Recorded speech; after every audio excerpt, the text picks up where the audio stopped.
Thank you. Welcome to the January 9th, 2024 Town of Camden Select Board meeting.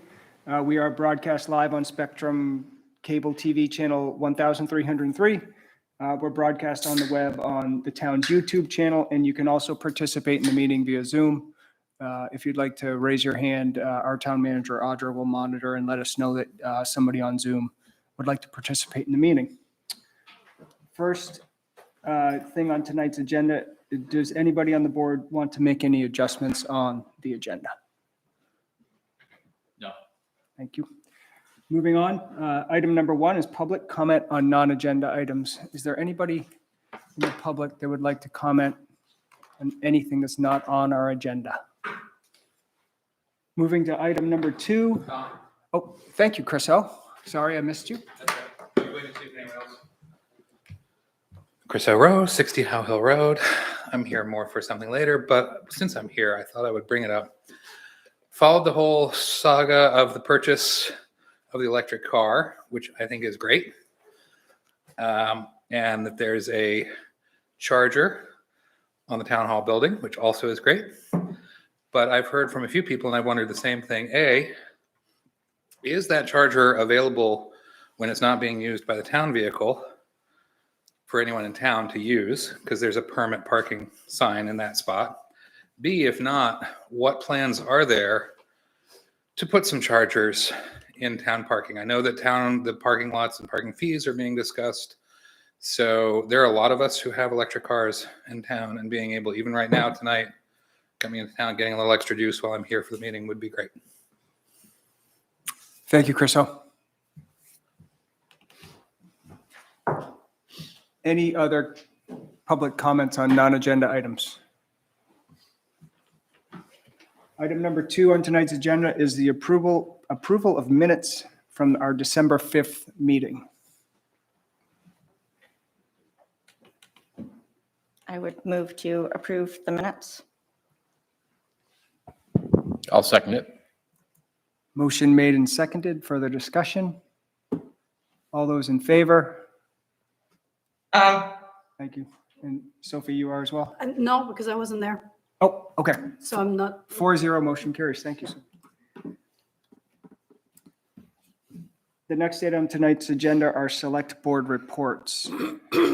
Allison, you want to start us off? Sure. The Historic Resources Committee met today and continued conversations about the historic preservation ordinance that they've been working on. One of the things identified in our comprehensive plan. They've been meeting with Megan Rideout from the Maine State Historic Preservation Commission about ordinance language and kind of trying to find what the minimally restrictive, I suppose you could say, language would be that would help us as a town to qualify as a certified local government, which gives us some benefits in terms of grants that the town would be able to apply for. There's a lot to that, and I know everybody's kind of at different points in terms of the select board and what we may or may not have heard about that in the past. There have been past efforts to do this that have fizzled out or not. So they would be interested in coming to a meeting in the relatively near future, next couple of months, hopefully, and giving a little presentation to the select board about the history of that and getting, input from us on what we would want to be able to move it forward or not. They also had a really great, interesting presentation today from Danny Solomon, who's the coordinator of the hatchery.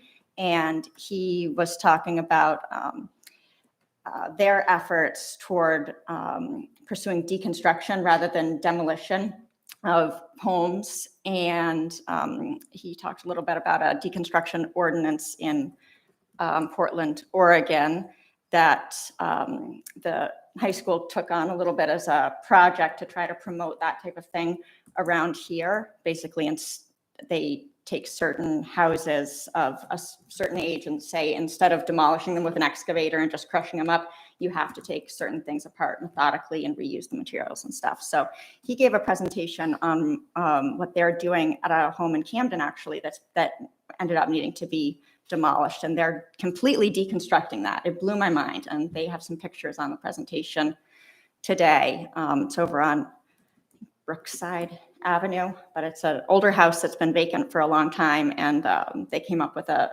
plan with the property owner to be able to take that all apart and be able to reuse the materials. So that was really cool. Just a quick little thing, the Camden Rockport Historical Society, which straddles both Camden and Rockport and has lots of our precious artifacts, that is open now from 1 to 4 on Wednesday, Thursday, and Friday. So a lot of the time it's not been open regular hours. So anybody take a look over there. There's a museum and then some outbuildings. And if anybody from the public really or board members would like more of a tour at a different time, I'd love to show you guys sometime. Trying to get some people from the Rockport Select Board over there too at some point. And Pathways Committee, real quick, Dakota Hewlett, who is Maine DOT's first active transportation planner. He's going to be presenting to the Pathways Committee on the 17th about some of the things the state's doing to improve pedestrian and bike safety. And if anybody's interested, they could join us for that. It's going to be on Zoom. And lastly, Midco Solid Waste is in the budget development and finalizing phase. It's looking like the assessments to the towns are probably going to hold steady. So no surprises there. That's why we increased fees. The full board will be meeting on January 24th in this room to discuss and approve the budget. So if anybody, any citizens or you guys have input on Midco Solid Waste things or budget related things, now would be the time. Thanks. Thank you, Allison. Chris? I don't really have anything to report, and I'll defer to Sophie on the McGonagall River Committee. Sophie, on that note? 4 things. So the McGonagall River Committee met in December, right before the holidays. And the main change that we brought to the organization of the committee is that we're opening up to public comments at the end of the meeting for the last 15 minutes.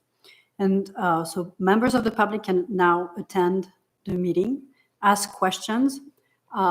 If the questions that is being asked has already been answered, we will direct them to the website where we maintain a really heavy Q&A.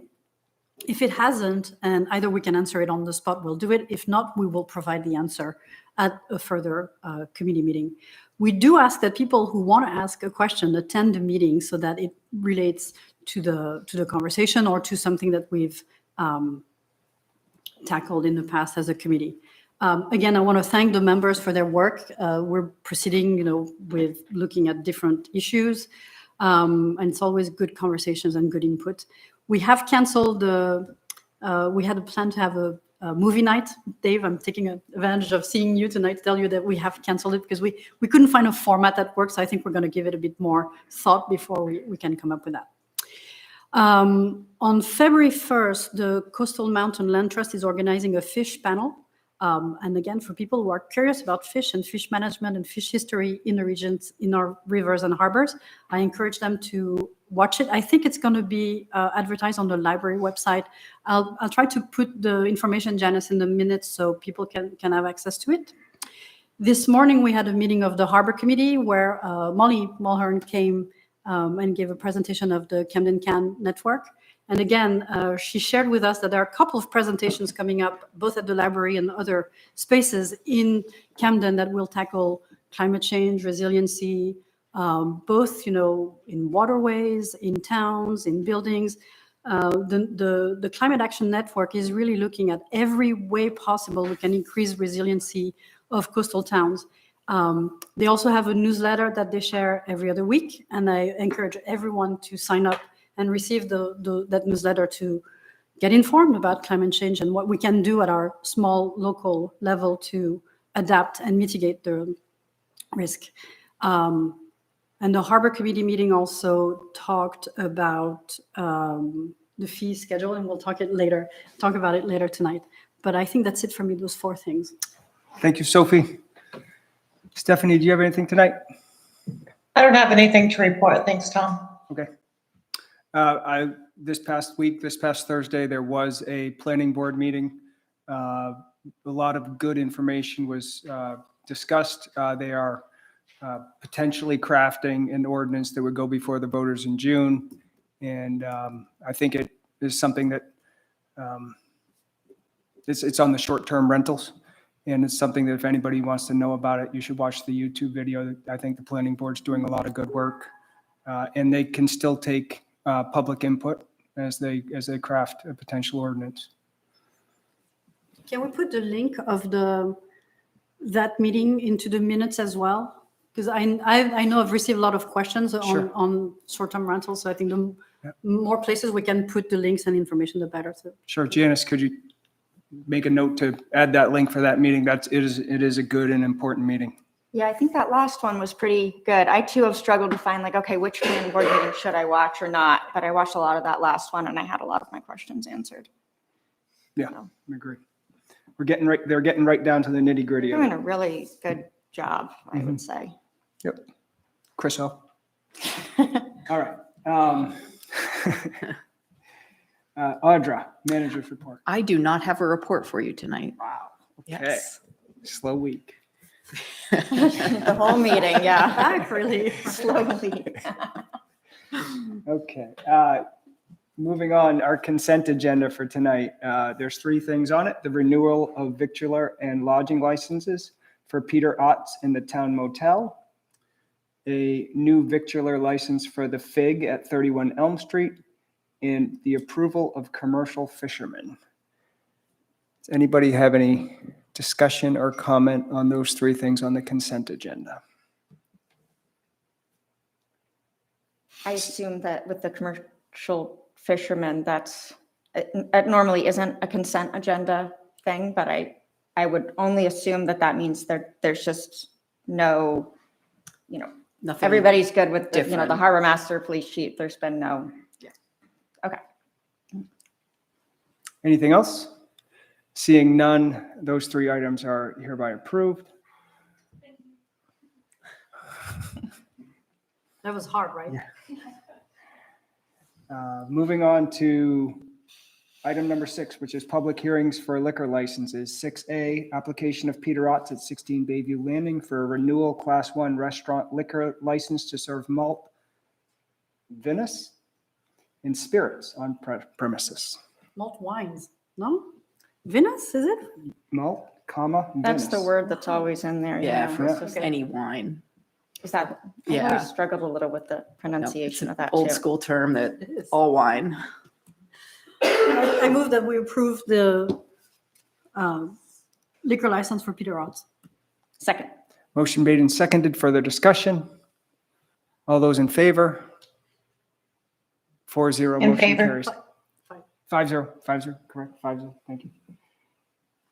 Item 6B, application of the Jack Bar at 43 Mechanic Street for renewal Class A restaurant lounge liquor license to serve malt, Venice, and spirits on premises.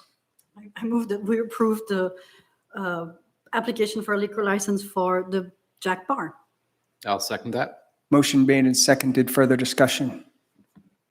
All those in favor? In favor. 5-0, motion carries. Item 6C, application of First Fig at 31 Elm Street for a new liquor license to serve malt and Venice spirits on premises. We have the figure. Is it called First Fig? First fig. Is First is Fig. that a reference to the Anna St. Vincent Millay poem? Yes. Oh, I love that.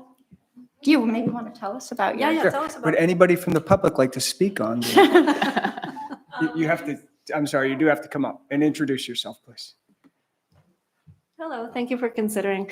My name is Joanna Spinks, and I'm a former Camden resident. I live in Warren, and I actually used to manage the wine bar that was formerly in this location. It was the Oyster River Wine Growers Winery Tasting Room. So I haven't worked with them for a couple of years now, but they offered the lease to me when they decided not to continue the lease. So yeah, I'll be taking over that location, hoping to serve wine and beer and coffee. But it's primarily a wine retail shop, but I have to apply for the on-site consumption.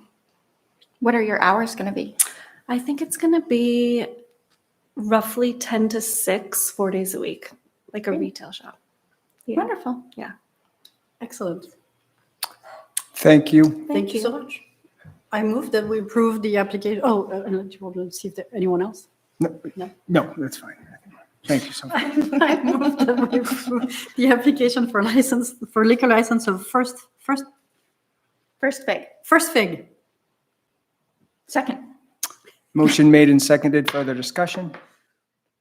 All those in favor? Approve. 5-0. Thank you. Our public hearings tonight, item 7A, consideration of approval of a fourth 180-day extension to the moratorium ordinance to prohibit the installation, construction, or modification of piers, docks, floats, or ramps serving residential properties within the bounds of the coastal and outer harbors. Jeremy, could you give us a little intro on this one? Is there a reason why we skipped the personnel policy revisions and the other action items? Yeah, I was like, oh, wow.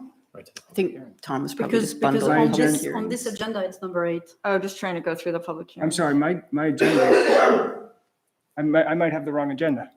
I think But that, I just mean, different, maybe just a different one. yeah. Mine has the action items, like on the Thank you, website, it Chris. has the action items first. But that's okay, we can. Yeah, okay, so I have the wrong agenda. Maybe not wrong, just different. Sequence, that's all. It has Moving- Won't tell you. I mean, it kind of makes sense to group all these public Yeah. hearings together. I don't have a strong feeling either way. Neither do I. So let's stick with the published agenda. Item 7A, personnel policy revisions. Audra, could you give us an intro?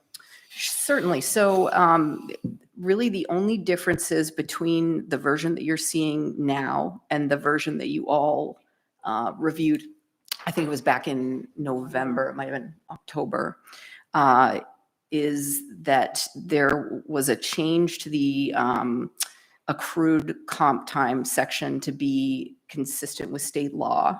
And there was a change to incorporate the annual cost of living adjustment to state in the policy that it would be based on Social Security index as of January. And that's integrated in the personnel policy instead of being sort of an ad hoc decision that's made in a year in, year out basis. So those are really the only two changes beyond what everybody talked about in November.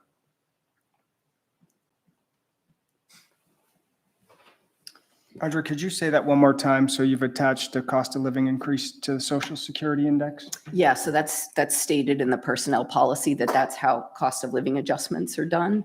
Okay, So that's one change. And the other is the payout for the accrual of comp and vacation time at 40 hours. And that's to be consistent with state law. okay. Did we have a defined policy previously on the cost of living increase? You're saying we did? We did not. So we did not. And do we have a history of how the Social Security index has basically moved? So we've done that since, I believe, 2018. We've tried to stick with the Social Security index as the way that we, recommend cost of living adjustments. And we're using the national Yes. average, not because there's a New England or a Maine, or Yeah, no, we just use the national. we use the national average. Yes. And I guess this is because there had been, past years had followed the union contract and things like that. And so after talking with Betsy about like what's the best way to do this, she said that a lot of towns, when you have unionized departments and non-unionized departments, it tends to follow the union. But because the majority of the town staff aren't unionized, she said that including it in your personnel policy, if that's the way that, if we want to have a standardized way of doing it every year, that's what she recommended. Allison? So having participated in the budget committee and for 3 or whatever years in the select board and seeing this a lot, It feels like every year when this has to be decided, it takes a really long time and it is often toxic and tiring, and that we would save ourselves a lot of trouble by just establishing this, because for the most part, that's what we end up settling on anyway. And it removes that, the position of having to there have been a couple of years when it was 0, and there were a couple of times when there was a push for it to be more than the Social Security increase. And each time it puts the town manager is in a slightly difficult position of having to recommend something. And then the budget committee gets this, and inevitably, since lots of people from the private sector, from different areas, there's not a shared understanding of what's typical in towns, and we just waste a lot of energy on it. So I would support this. It's not always the perfect thing, and sometimes there's a case for there to be something different, but the amount of time that gets sort of wasted talking about it and having employees not know what they can count on, I think there's definitely a benefit to letting us talk about more substantive things and leaving this at like the standard best practice, which is what the majority of towns do. So. I will say, taking a quick look with an internet search,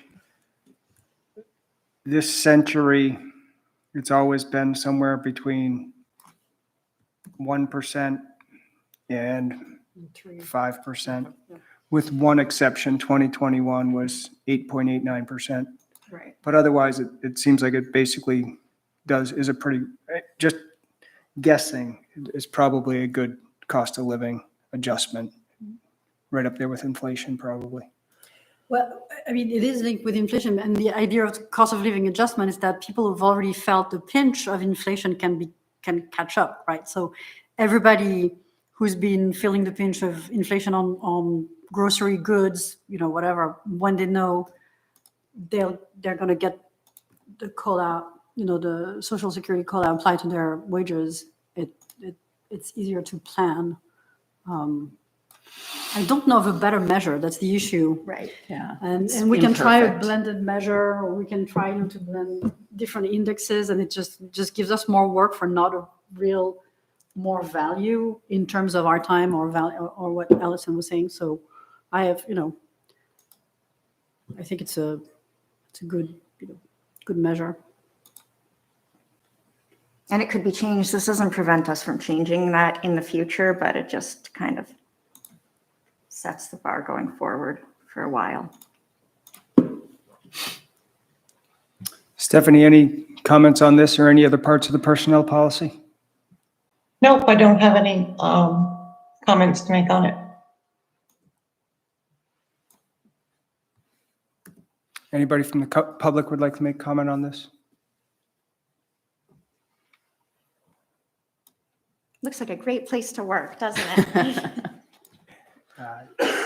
Would anybody like to make a motion, one way or the other? All right, I make a motion and we approve I just had one last question, sorry, before I make a motion. Because I'm the one who made the most comments on the personal policy, and to be honest, I haven't had a chance to review that all my comments were integrated, approved. I'm going to trust that they were.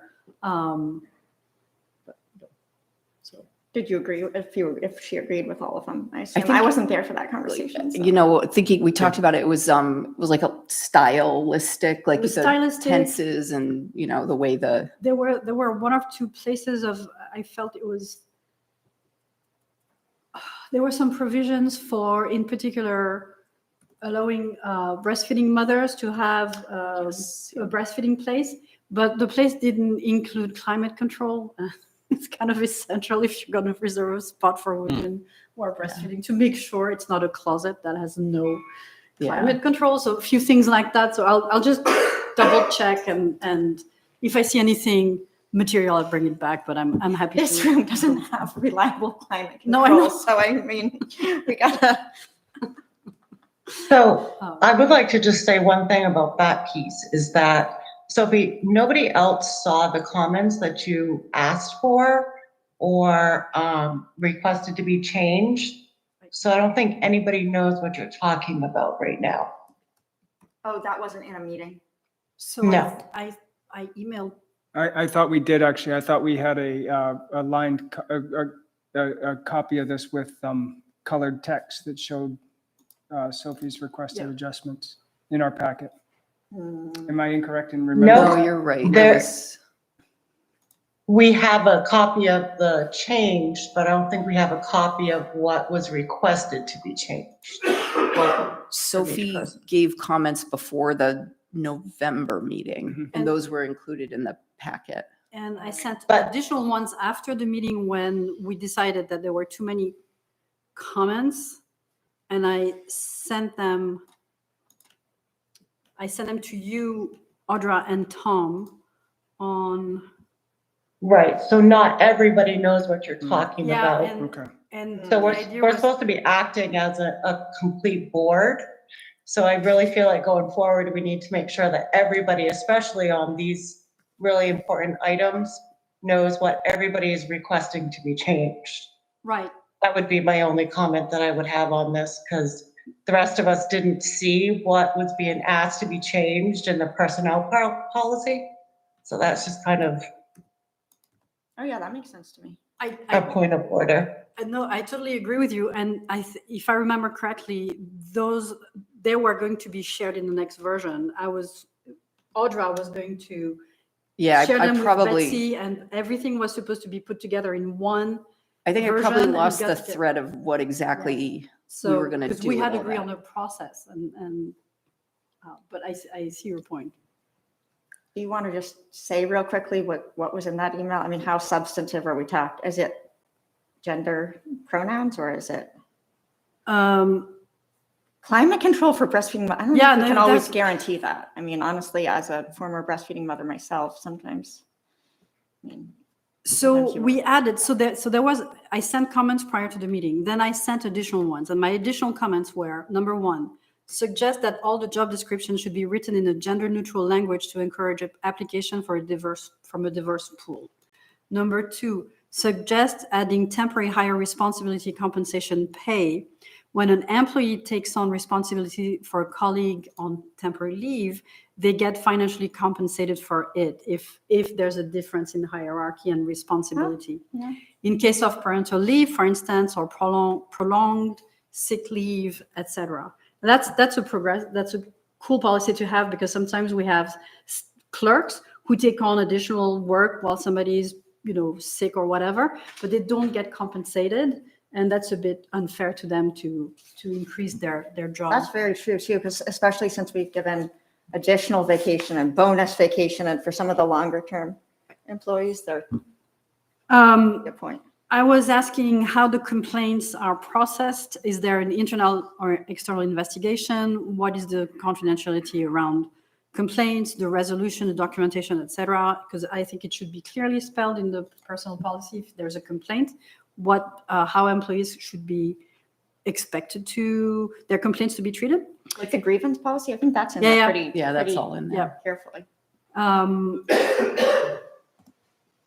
Update the JD at employee review and periodic review of the core language every 2 years. We talked about that when we reviewed Yeah. the policy.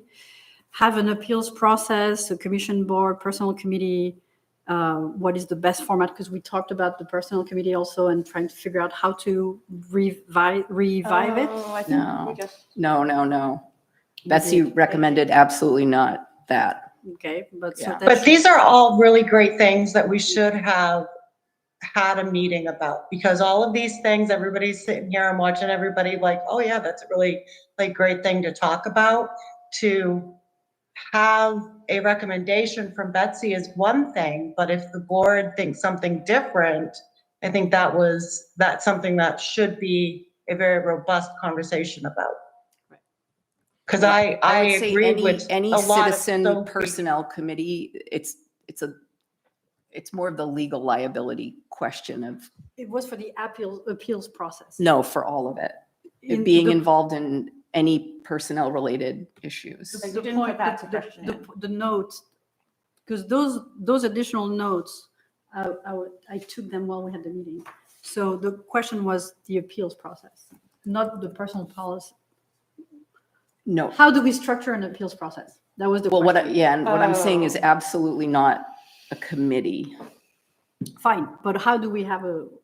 Well, that's in the policy. Okay, so that has been addressed. Yeah. So maybe we should just have, those notes, make sure that Betsy addressed them. And if she can send us another copy, make sure that they were addressed and that we can all look at it. I know, I'm sorry. I think we Audra. should, can you just tell us how much did you change from the last meeting where we had a meeting, there was an opportunity to send additional comments, Sophie sent some, and some of those you implemented? Yes, and I guess, so Jody's on here, because quite honestly, I've lost the thread of this because it's been a long time and, there's been a lot of getting, Betsy to, come Right. and update Seems like we things should really and- try to approve it tonight so that, it could always be brought. Yeah, back. I mean, honestly, there's a million tweaks that we're always going to be able to make to this. So Jody's on tonight, and I think she can answer some of those questions because I think she's a little. Why don't I? I think she has a better memory of like what the changes were between. I now do and then. have, can everybody hear me? Yes. Okay. I do have a list of the changes that I think that the board did receive, and I'm not, because we've gone back and forth with just the glitchy type changes. So, but there were a bunch of adding a different verbiage to make it more binding into the personnel policy. The two main things since the board met to discuss the personnel policy was like what Audra said, was the comp time payout, which we're entitled to pay out comp time to employees every year. We're bound by state law to do that. And it's up to the town to determine a reasonable amount, maximum to pay out. And then the other part was the COLA. So why don't I take the last version of this and compare it with my notes and suggestions? And if I see something material that I really would like to advocate to include in the personal policy, I'll get back to the board and we can make We could do it as an amendment. as an amendment, and Yeah. we can approve the policy as it is tonight. And in the meantime, I will send my questions to to the whole select board so you can have a record of that. Thank you, Sophie. Is that a good process? Sure.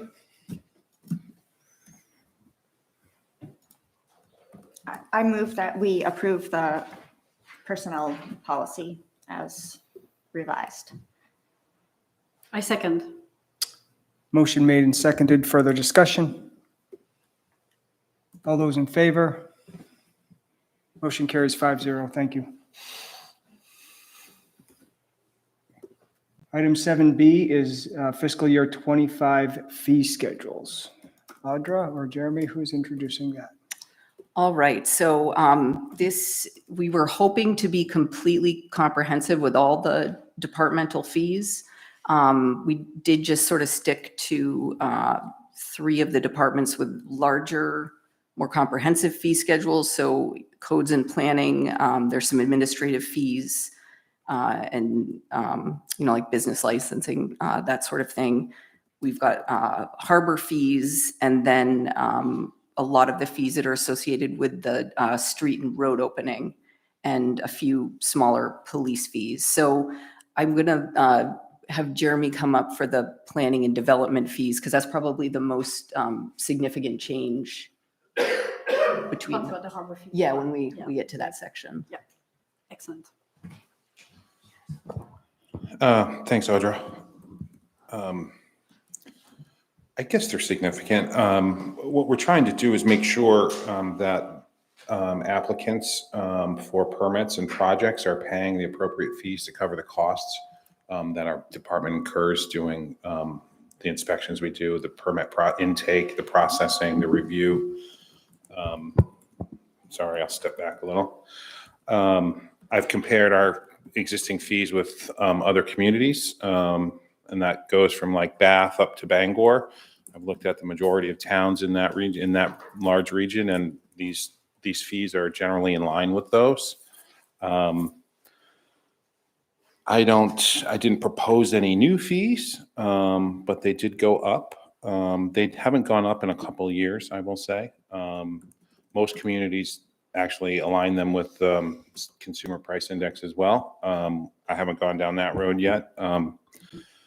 It's kind of an annual renewal or increase of fees, but that's what's proposed. And I can answer any questions you have related to them. I will say planning board fees went up. Site plan applications and subdivision application fees went up. I wouldn't say a lot, but they did go up. Those projects take a lot of time. If you think of the Nordhaven project that got approved out on Route 1, I don't know how many meetings we had, maybe 4 meetings, at least 2 hours for each meeting. It required a lot of work, a lot of time. So again, the idea is to have an applicant pay for it rather than it coming from the general fund or from other taxpayers to pay for projects. I did increase fees for everything kind of across the board, and they just went up a little bit. Erosion control inspections fees, those went up. I think those are very pertinent and things we deal with quite a bit. Shoreline zoning and floodplain permit fees went up too. Those are very extensive reviews that need to be done. And then I worked on the business licensing fees as well, and I'll touch base on those. Those fees were originally all tied to the ordinances themselves. If you recall, it was last June, right? Last June, we kind of codified all the business licensings from their own separate ordinance into one business licensing code.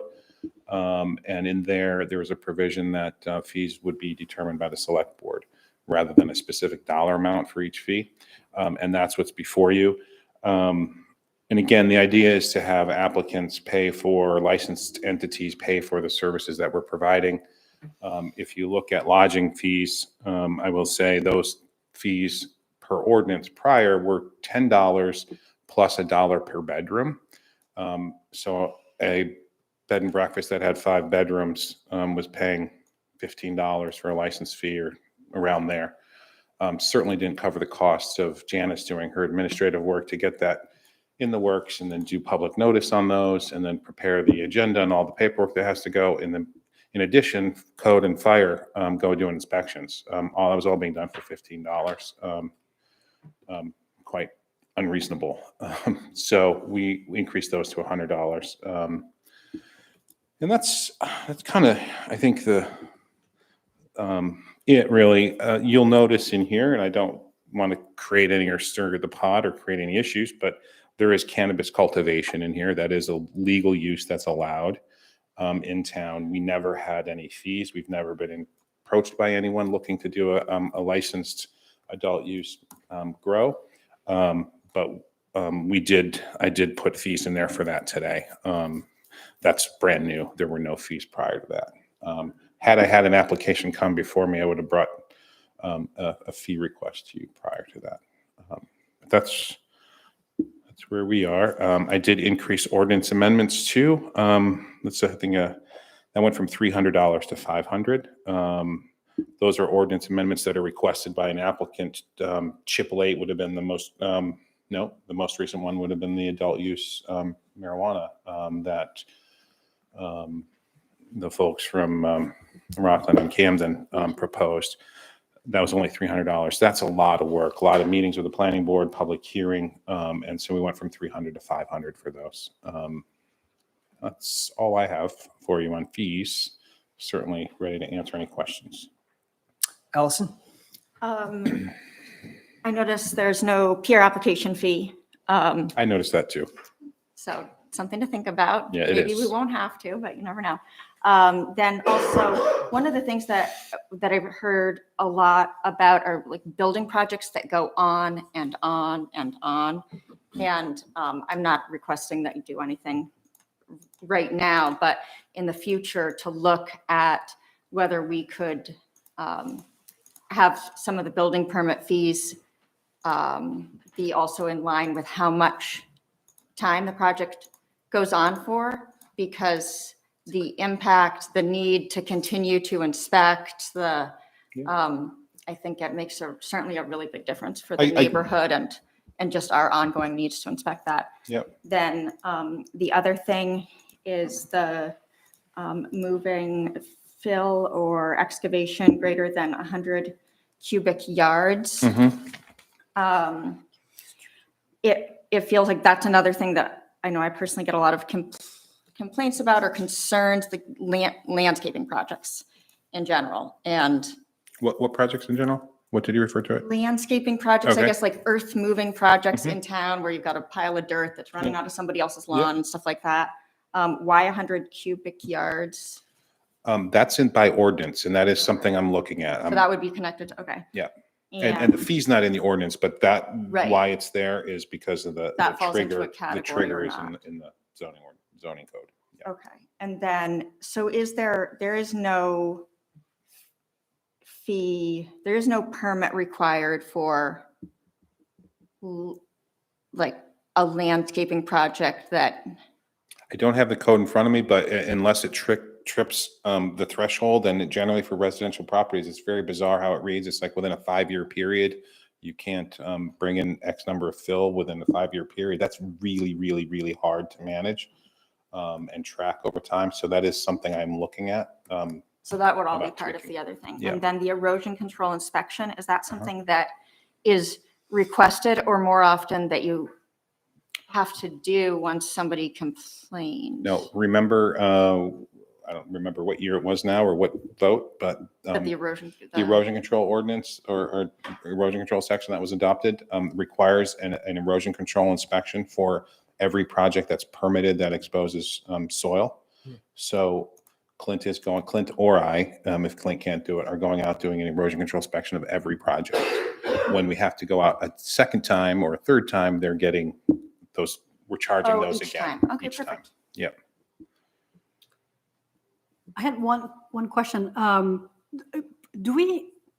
Is there a parking fee that they're paying? I'm thinking of those long time projects. On Bayview? Yeah, so on Bayview, or there are other places, but Bayview seems to be, it's the one I see the most often because it's by my house. So do they have to have a parking permit to park those trucks like all the time for like 3 years? almost No, on- they're parking consistent with parking regulations. There's no difference between them or They don't need a private. special permit, nothing. They don't pay anything for using. half the No, street. I will say on some of the, Allison, you brought up that project. There's a provision in the code that allows us to extend a permit or renew a permit, but that only goes so long. We've had to, in certain cases, go back and say, we're going to issue a whole new permit and then pay a fee again. What's the standard length of time when you give a building permit? As I recall, they're valid for, and I'm just recalling, there's a lot to remember. The permit's valid for 2 years and we can extend it for a year. And then there's a period that we can extend it another 6 months, but after that, it's got to, we permit the project. Just seems like there's a big difference between a permit that, work that's going to be a couple months and work that Yeah, goes on. It I get depends on that. the. depends I on the get that. project, I mean, but- the one on Bayview is certainly a unique situation. It was it's very unique property, and the house is it More is unique all the time. it's really something else. I don't think it's something like anyone else has ever seen before. It's got a sub basement. Below the basement, it's got an elevator. It's fully sprinkled. The whole building is. Has It's stuff very growing on the involved. roof too, right? They're Mhm. green, yeah. And I mean, it happened, it coincided right when COVID was really kicking in. And most of their building products were actually being shipped in from Europe. And so the supply chain was all, I mean, there's a whole host of issues there. But I'm sure, but I'm just looking at this like almost like the privatization of a public road for 6 months, a year, 2 years. And it is unpleasant for everybody. And Bayview is a main artery. A lot of Yep. people use it to go to Rockport, whatever. yeah, and it's narrow So- too. It's Could be a like right-of-way encumbrance. the right of way. I think we can look at drafting ordinance tweak that would address those kind of issues. It's not a hill I'm going to die on, as Tom says. I get it. But I think that there's a lot of complaints we receive about parking usage and trucks who park, near or close my driveway or whatever. And it's not just on Bayview, but it's cumbersome to people. Yeah, we get complaints a lot about projects like this, and then we reach out to the Camden PD. We can't do anything with that, and Camden PD goes up and addresses them the best they can based on their regulations too. And Thank you, speaking of, would this be the right time to ask about the sidewalk encumbrance? Yes. The- Yes, so that's so one good. that I forgot to include in Me too. this. I'm sorry. Yeah, and I actually told someone beforehand to remind me. So we currently have a sidewalk encumbrance permit in process, and it's quite a bit of work, and we currently don't have a fee at all for it. And so I would recommend that it's a flat fee of $50, and then if it's a partial encumbrance of the sidewalk, it's $5 a day. And if it's a total encumbrance of the sidewalk where we have to have like a pedestrian detour plan, it should be $20 a day, because we've had a situation where we've had the sidewalk fully detoured and they were there for over a month, and it was really disruptive, especially during the winter when we have snow removal concerns. So 50 an application fee and then $20 a day or $5 a day, depending on the encumbrance and the happening. Yeah. That makes total sense to me. We can and- add that. And then the only one other thing, and this is because it just keeps being brought up to me, are swimming pools and the proliferation of more and more swimming pools. And people ask me all the time what rules are associated with releasing all of that water or not. I have no idea, but I imagine somebody at some point is going to have to monitor those, or it feels like Yeah, there I should used- be some sort of a permit and fee. They do need a for- permit for it, and we based it on square footage. We call it an accessory structure Oh. in here. So you do need a permit for a pool. I have not, it's a good question. Since I've been to Camden, I have not heard any complaints about those dumping of those pools. That was a complaint I used to get annually, every fall in Bangor from probably two or three dozen, about where they're dumping their water, draining their pool water. Interesting. But I haven't had any I've had some concern, any anecdotal complaints about that since I've been stuff. here. and then concerns about people saying that when their neighbor put the swimming pool in, it caused them to have more groundwater infiltration into their basement and the movement of, we have all these water problems, and Yeah, I know it's an issue occasionally with the wastewater department, because sometimes those people don't want to have to pay for all of that water because there's like I know there's something about evaporation, and anyway, I think swimming pools are something, and when you look from above, they're just more and more in Camden all the time. we do need permits for them.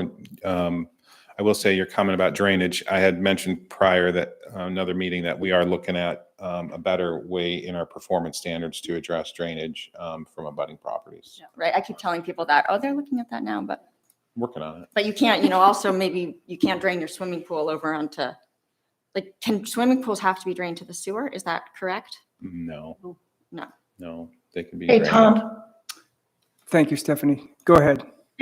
can we go back to the sidewalk issue that Audra brought up? I just want to understand that a little bit more. So we issue licenses for people to block off the sidewalk to work on their building or what have you. Is that what we're talking about? Yes. Yeah, the most recent one, Okay. Stephanie, would be the one down on Main Street where they had the stairs closed off by Right. the cupcake shop.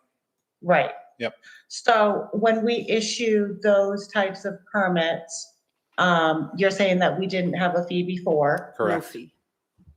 And would those licenses be, or permits, sorry, be issued for a certain time frame? Is that what you're also proposing, or? So the way that they're set up now is that we ask that they give us an estimated time frame for their project. But They have a start and oftentimes- stop date generally on those. yeah, Right. but the problem is because there's no fee associated with it, there's no need to Right. worry about doing it in a timely manner I because. mean, I'm just thinking about like when we had the Opera House, I had to redo the building and the side building and roof and all of that. And that went on for a few extra months and stuff. I mean, just unforeseen things happen that, I mean, nobody could predict. So, having just that $20 a day past the estimated timeframe, I think there just needs to be a little bit more discussion about that, because I understand what you're saying. There's times where people just don't feel any rush, and it's like, could go on for 6 months, and it is such a pain, believe me, I know. But there are definite times, such as when we had to do the Opera House, where things just, Well, that go would be real kind of like wrong. a $5 a day deal because we didn't close down the sidewalk. We didn't detour pedestrians. So it's only the circumstances where they have to fully close down the sidewalk and we need to get like a full-on detour plan. okay, so then, you said that would have been like a $5 a day. Yeah. How is that gonna be, determined? In the I think application, we if would, we would base it on what I think what they put on their application and monitor it over time. I mean, we know when that application is going to expire. And if they continue it, we'd have to have them renew that application. And then, pay, or just amend it to change the date and then pay the additional number of days. Or they could just re-up it for $50 Uh-huh. Right. and, okay. Okay. I mean, you can see that some of them go, it also, it seems to me, provides an incentive to do a plan that allows pedestrians to still go through. Like, for instance, Frost and Bryant for a little while was at that corner, and they developed, after a little bit of work, like a real, it was almost just like a sidewalk. Like, they brought some concrete things in there, and it became a much like less impact to people using the sidewalk. It feels like there should be maybe a little bit of wiggle room in some of this too, depending on the amount of the sidewalk that you're encumbering or things like that. But That's kind of my point in just bringing it up, and to saying, just, I mean, just sometimes things just don't work out as everybody planned, and, right. being as we are the town of Camden, and we understand how construction projects do not often go on time. I just feel like there should be more of a consideration put into, just charging money on top of that. But I don't feel bad if they do have the option to just re-up their license for another said block of time. That seems reasonable to me. I mean, on that same note, I think it does, the total amount that they're paying should depend on how long the project lasts. So just because they say, I'm going to encumber the sidewalk for the next 6 months, here's my $50. And if they, keep it within that time period, that's a very different impact than the project that just happened that, that. Well, it's 50 plus the 20 a day if they close that down. Okay, so it's 20 a day. On top of the 50 is the So it's not application just fee. amount of time past whatever their estimate is. It's a daily fee. Correct. So the application is Okay. $50 and say the first, they're only going to close it off for 5 days. They're paying, and completely it's $20 a day. Okay, so it's a daily fee. It's either a $5 daily fee or it's a $20. But just to be It's really clear, $5 if you can still use the sidewalks. Right. It's $20 if you have to go out, if right. if And there's it's, a detour from the sidewalk. So and the it's sidewalk is very, very rare that somebody would close down the entire sidewalk Right. without 6 months, right. right, without an alternative access. And this, and this also incentivizes people to have an alternative Yeah. access so we don't have to detour them into traffic or around on the other side. Yeah, I mean, and of course, if there's ever a situation where it just feels like a total injustice, there's the opportunity to come and ask for the fees to be waived or something. If you guys think, wow, this is, because of the details of this project, it's, Yeah. undue. And I think most communities have those decisions made by either town council, city council, or select board, those Waiving the waiving fees, the right. fees. Yeah. Like the mailing thing we did the other day. One fee that I I didn't, just kind of feel, I'm sorry. Go ahead, Stephanie. I just kind of feel like if it's not a problem right now, why are we going to be fining just in case it happens in the future? Oh, I'd say if It's a it's, huge problem. I'd say it's a huge problem now. You Oh. just said that it's very rare that it happens. It's happened though, and, you know, we had to, because we didn't have a fee schedule or anything, there was no way of really trying Forcing to them. incentivize them to go quicker. I say the biggest problem now is people just doing it without asking also. That too, And then, that too, Yeah, that's becoming less and less though, because we are doing it. yeah. becoming less and, well, there are a lot of Except different on ways Mechanic Street. I mean, parking on the sidewalk is, I'm not counting that. There's Yeah. no reason, in most cases, you should never be putting heavy machinery on a sidewalk Correct. because it destroys the sidewalk. That's dumpsters. One fee I didn't mention that we didn't have previously and we have now is the certificate of occupancy fee of $100. That's at the end of a project. We have to go do a final walk through the whole thing. We spent, and that's $100. We haven't had that before. I just have a question. Sure. Overall, your fees on average, they're basically about a 38% increase compared to what you had before, depending on the fee. Some of it is, you know, more impactful than others because you're dealing with larger dollar amounts than others. Was there a particular methodology that you used to go ahead and decide on what's getting a 17% increase versus what's getting a 50% increase? I kind of looked at them based on all the work that's required by our department and the inspections that are involved. And then I compared them also with communities from Bath to Bangor. And, you know, I think every code office or planning office does this, you know, review every few years. And again, it's based on what we think the time takes us to do the work and the cost. Again, because we don't want that to be borne by a taxpayer that it's not their project. Okay.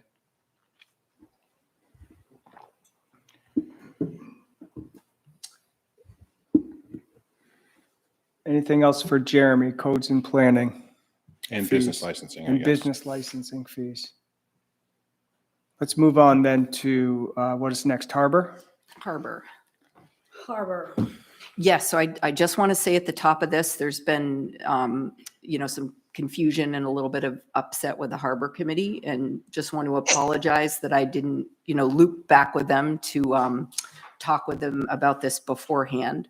I also just wanted to emphasize that, you know, their input did matter, and it was sort of integrated into my thinking when I recommended these fees to all of you. So the Harbor Committee proposed, with the exception of a few areas, I think it was like the day sailor, the windjammer licenses, and making sure that those fees were increased, but it also reflected that that would take care of their pump out costs. They recommended keeping the rest of the fees as is. And when I was, you know, sort of looking at everything, I'm, you know, like Jeremy, we're looking at making sure that the harbor operations costs are covered. So, you know, that's what I looked at when I made a recommendation. We're at a point where we need a adjustment. It wasn't a major adjustment this year. I think, you know, we could be a little bit more comprehensive about that. And, you know, that's something that we could work with the Harbor Committee on for next year. Yeah, so we talked about this at the Harbor Committee this morning, and I have the proposed change that fees that they shared. And their recommendations were not followed all across. I think the trade-off we're making, just to make sure that everybody understands, is that we're increasing the fees for the Harbor Committee in order to cover the cost, like we're doing across all departments. And to do that, the Harbor Committee worked with Jody. They got some budgets and expenses and overall costs for the past 3 years. But I think in the methodology and how we worked with them, we were not completely comprehensive on how much we want those costs to be covered, so that the users of the harbor pay their share fare, and it doesn't fall on the rest of the taxpayers to pick up the difference, basically. So I know the harbor committee is a bit frustrated, and I recognize this frustration, as Audra does. And I think for next year, we'll put together a methodology with them that's going to be more comprehensive, that will allow them to dig deeper into the cost, because they're curious about that too. But I think that they should be recognized for the 2 sessions of the harbor committee meeting they held to go over the harbor fees and the work they've done. And I hope that they don't feel undervalued, because we do value very much their work and their input. So what was not included, Sophie? Oh, it's Is it extensive? yeah. Allison? So I would say that the goal, from my perspective of the harbor fees, isn't just to cover costs. The harbor has always been, and I think should be, a revenue generator. And really only because what we have there is a scarce resource. So the waiting list for moorings, for inner harbor floats, for slips, is just really long a lot of the time. There's just a huge amount of demand. And so how do you decide how to divide up that scarce resource? Is it whoever's willing to wait for 20 years on the waiting list? Or is it who's ever willing to pay a little bit more? And we've tried to strike a balance with that. But I think a big part of the equation needs to be, how much time do we think somebody should have to wait on a waiting list? And then with the resident versus the non-resident fees, I'd like to know at some point how many, like the makeup of the waiting lists, and how many residents versus non-residents we have on those waiting lists, because sometimes it feels to me like we're keeping fees artificially low, and it's not benefiting even Camden residents, because people are I don't know what the makeup is of Camden residents versus non-Camden residents that hold moorings. But in the past, there's, for some of these things, there was almost a 20-year wait list for certain. And so I think the rule is you can charge up to 5 times as much for the non-residents. Correct. As residents? As long as it's a non-federal project zone. So the only place we couldn't do that is the Inner Harbor, where we get a federal judge every 45, 50 years. So we can't charge more in that area, but everywhere else we can, up to 5.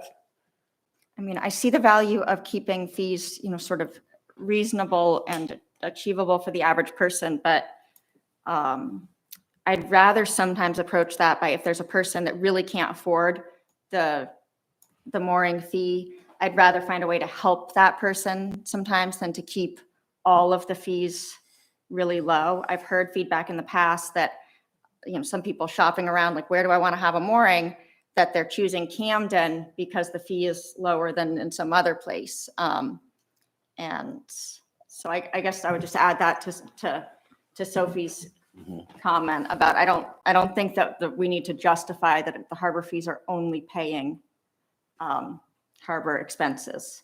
But certainly we could come up with many, many future harbor expenses that we know we're going to have.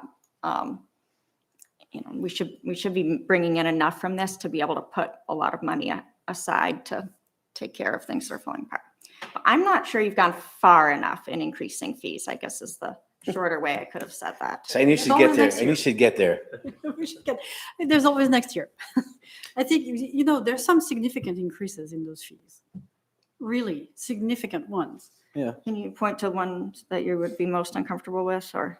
So I'm not uncomfortable with any Okay. increase, but I think if you look at them, the deltas are pretty big. If you look at the moorings, the increase across the board for transient under 40, transient 40 and over, and service, everything increases by $100, which in some cases is a 50% increase. That's not, Transient yes, mooring. yes, but I it's mean, still, that should be what the market can bear. I agree with you, but these are still significant increases. They didn't increase by $10. No, but for transient vessels, that should be, I think we owe it to all Camden residents to be using that as a resource and bringing in as much revenue from that as possible I to don't help disagree. subsidize things that benefit residents. I think the increases proposed are reasonable for this year, Allison. Oh.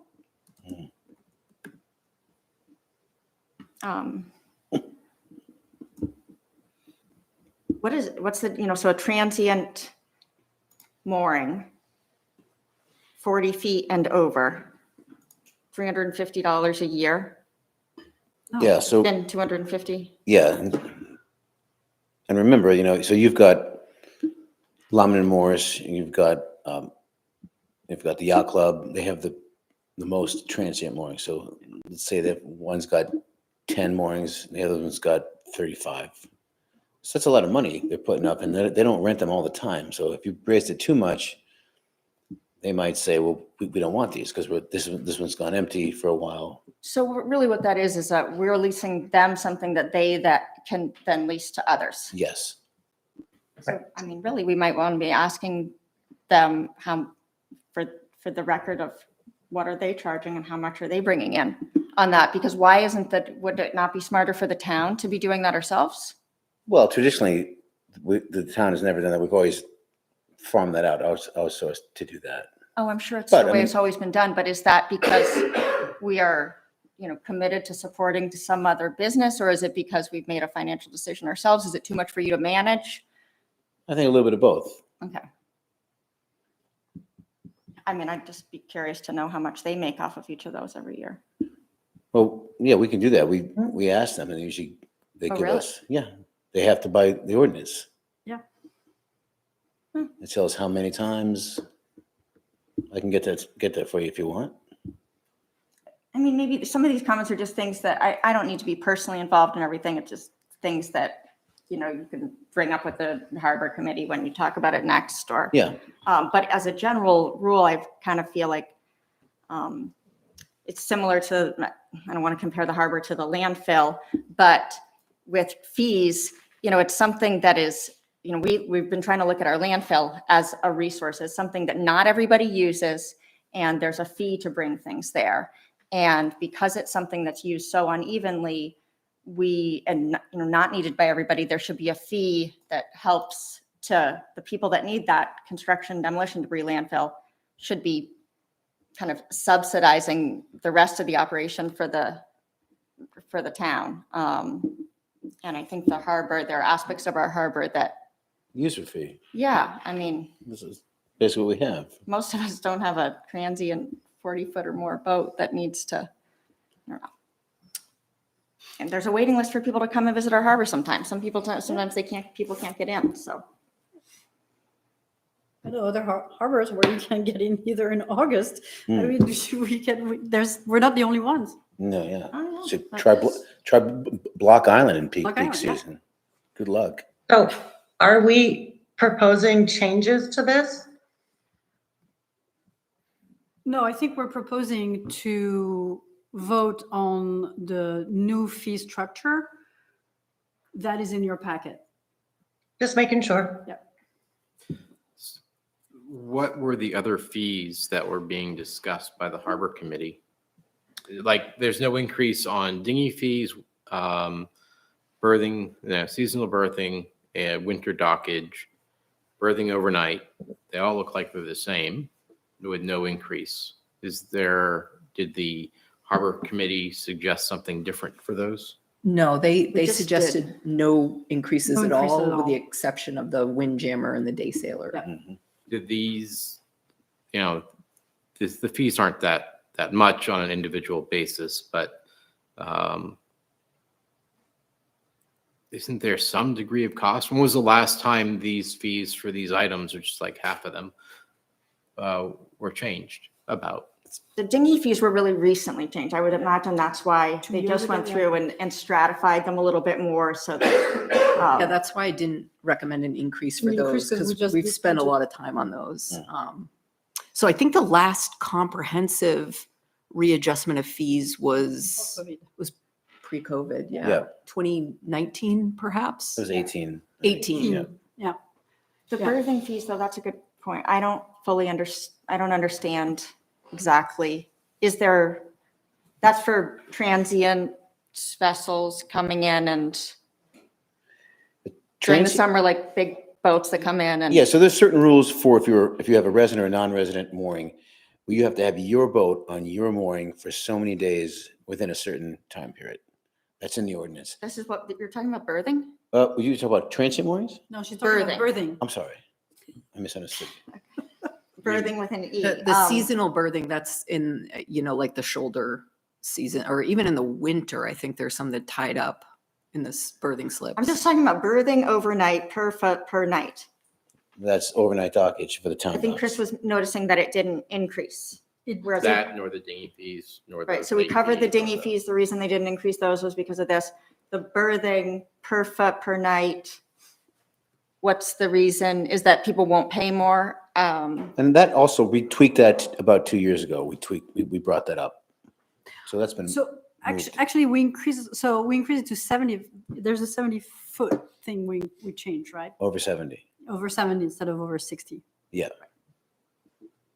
Oh, so The description change. the description changed, or the threshold. The threshold of. yeah. Threshold. That's a new thing this year? Or? I think it was last year we did that. Okay. So I'm guessing this is like the same thing that Safe Harbor does when people come and they pay to keep their boat there for a little bit right on the dock. Yeah. And you basically charge if you charge too much, then nobody comes. And if you, Well, it's There's not Camden. enough It's then there's- Camden. And so, you're not gonna, and I'm the harbor master. Everyone wants to come see me. They all love me. No, you're right. If you went up to, however, I will say this, Allison, I talked to a captain about 10 years ago. I never go on board the big boats when they get here. They always ask me to, and I don't. This gentleman came to my office. He was paying. He was a great captain for his folks. He looked at, I went to New Paltz. He goes, I went to New Paltz. I graduated 2 years before you did. Named some guys that I knew. He said, come on down, take a look at the boat. So I did. I went down in the boat and I asked him, because it was a beautiful boat, 110 foot. I said, if we raised our price to a certain fee, I forget what I said, would you still come? He goes, well, yeah, it doesn't matter what you raise it. My folks want to come here. And I go, well, what do you mean it doesn't matter what we charge you? He just looked at me. He goes, it doesn't matter. So that's why we want to, if we say over 70, we changed that to over 70, because the over 70 people, I've never in 23 years have anyone over 70 ask me, how much is it? They don't care. Now, if you're 40 feet and you're mom and pop and you're trying on a budget, you do care. It makes sense. So that's why we've tried to keep that a little more affordable. good answer. And we're not going to get in yet to if you're a wooden boat, then you get this fee and I know We there's can work some on that. We can work on that. I think, again, the way we tackle this, I mean, the Harbor Committee is the only committee that actually looks at fees. And the way that they tackled it, they tried to be reasonable and sensible. And I think the idea of protecting a scarce resource and making sure that we cover our costs, these are all trade-offs. So let's go with what we have this year and let's keep on thinking how we can improve, A, the way we come up with a fee schedule with the input of the Harbor Committee, and B, make sure that we charge a fair market price that helps us, with infrastructure in the harbor and things like that. But I think what we have right now is good enough for this year, and let's keep on improving it year over year. Mhm. That's my recommendation. Almost sounds like a motion. So moved. It sounds like a motion, thank you. I make a motion that. Wait. You're not done yet. You're not done yet. Oh, right. So, but if you're done with harbor, we can move on to Public Works. And Thank you, wastewater. Steve. Oh, yes, but Chris, you do have to come up, Chris.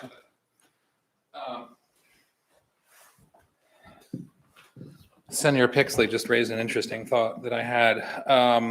Again, for going forward in future years, I'm curious if the Harbor Committee, if you've ever looked at some of the cost analysis of some of the larger users of the inner harbor. And particularly, I'm thinking like, how much money do the windjammers and day sailors bring into the town versus what the town charges them? Because I think we all agree that if the windjammers leave Camden Harbor becomes a dramatically less appealing tourist destination compared to all the other harbors. And similarly, on the other side of it, when you have over 70-foot yachts, those guys aren't typically coming to French and Braun to get their groceries. They're probably loading up at Willie's, but when you get the mega yachts, how much money are they spending in town? I know that, larger communities are talking about the cruise ships and the fact that they don't actually bring much money, but they tie up the dock. So I just would suggest that those are two things to look at for traditional use of our harbor and the impact. Because lately, the last few summers, you look at Camden Harbor and suddenly it's not the mom and pop 40 footers.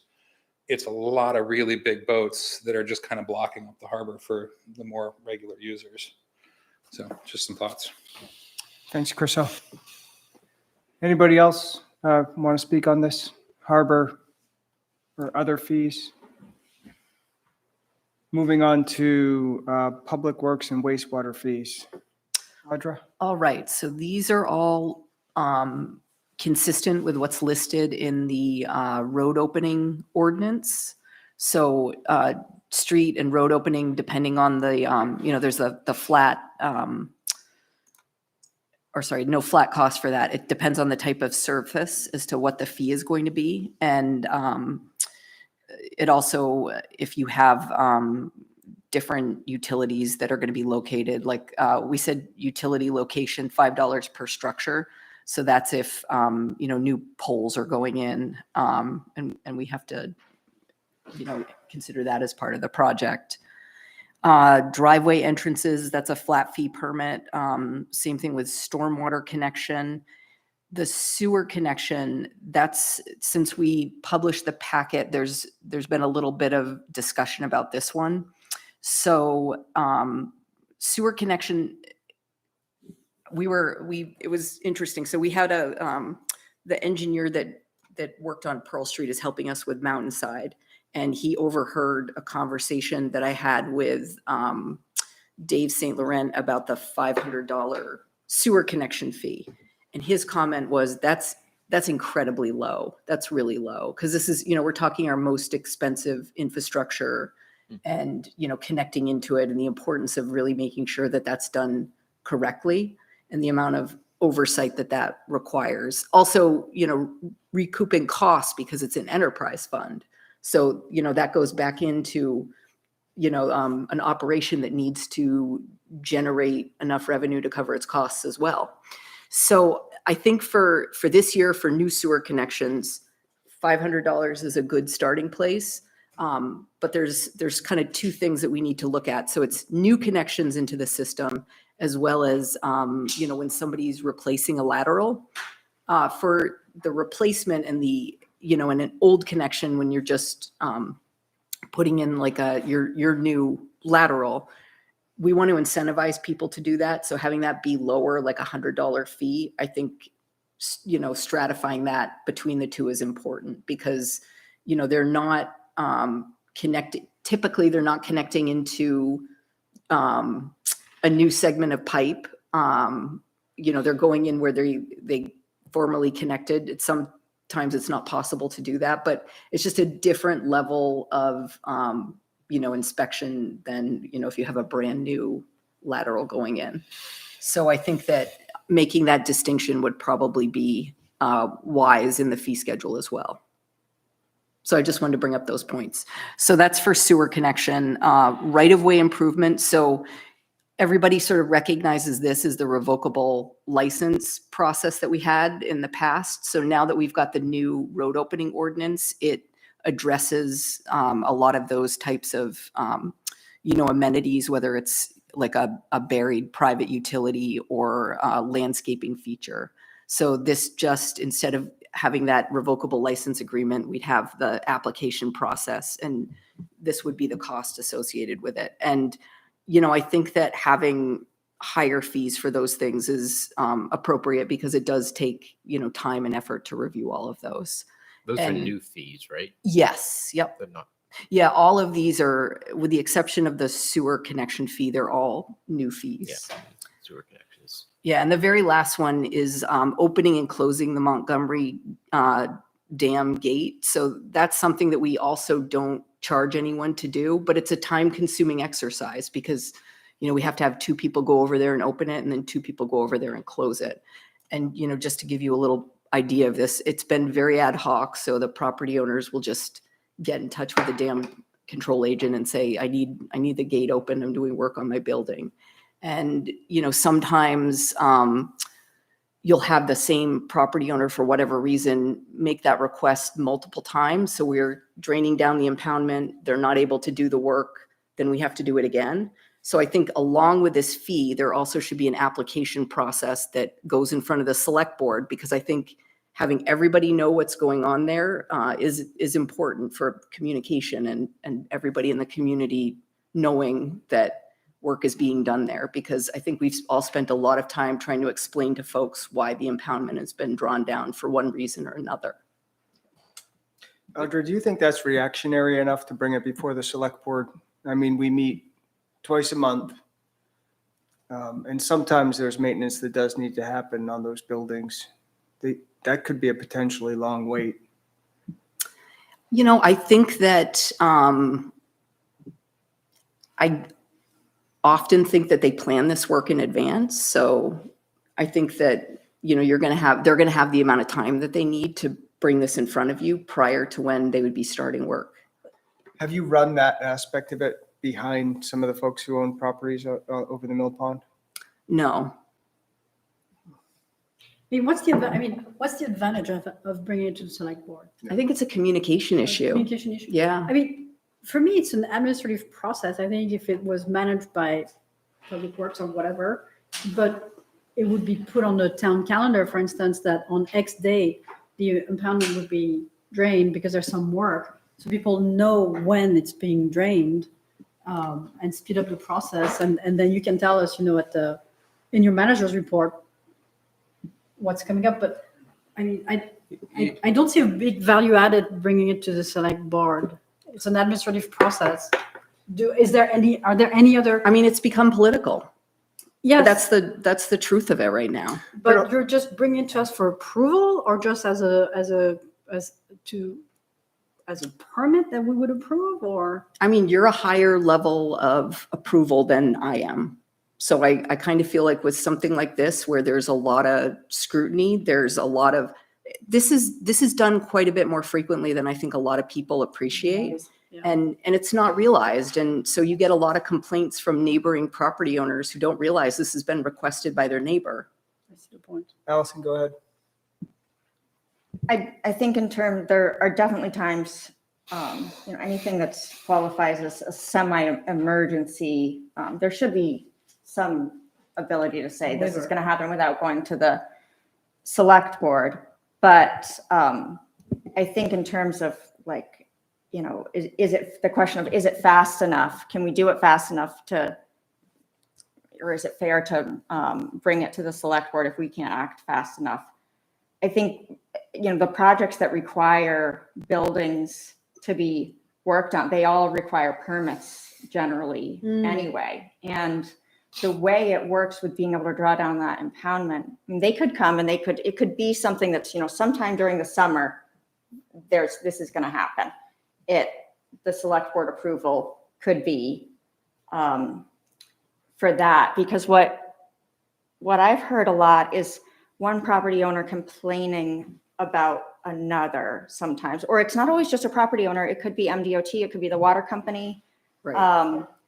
And there are times when it takes a lot longer than, if property owners could start to coordinate some of this better, everybody complains about that thing being drained down. But if there's no coordination among the projects that require it to be drained, then everybody has to suffer the outcome that they don't like. Well, that's the other longer. benefit And of bringing so- it to all of you. It incentivizes cooperation so that this is being done, all, you know, like Allison said, together and not separate instances. Because a lot of the time too, they can't even get it. Everybody needs to take advantage of the times when we can draw it down, because for instance, last time they weren't able to get the water slow enough. And so as we're getting more water, sometimes they just can't draw it down enough, and there may only be a few windows. But it unfortunately always happens during the time when it's most controversial, because it's the summertime when the water is the least. That is the time it makes most sense to do the work. And it's also the time a lot of the businesses would most prefer that it be full. Chris, go ahead.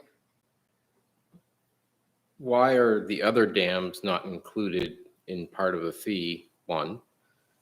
And two, it says opening and closing. Does that mean someone has to pay a fee, $500 to open the dam and a fee to close it for $500?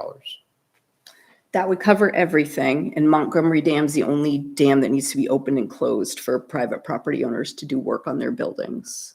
Don't For us the to do. Eastway and West Dam occasionally have their No, thing up or lower? I thought for draining at seasonally, they've got reasons to open the sluice and drain it lower? No?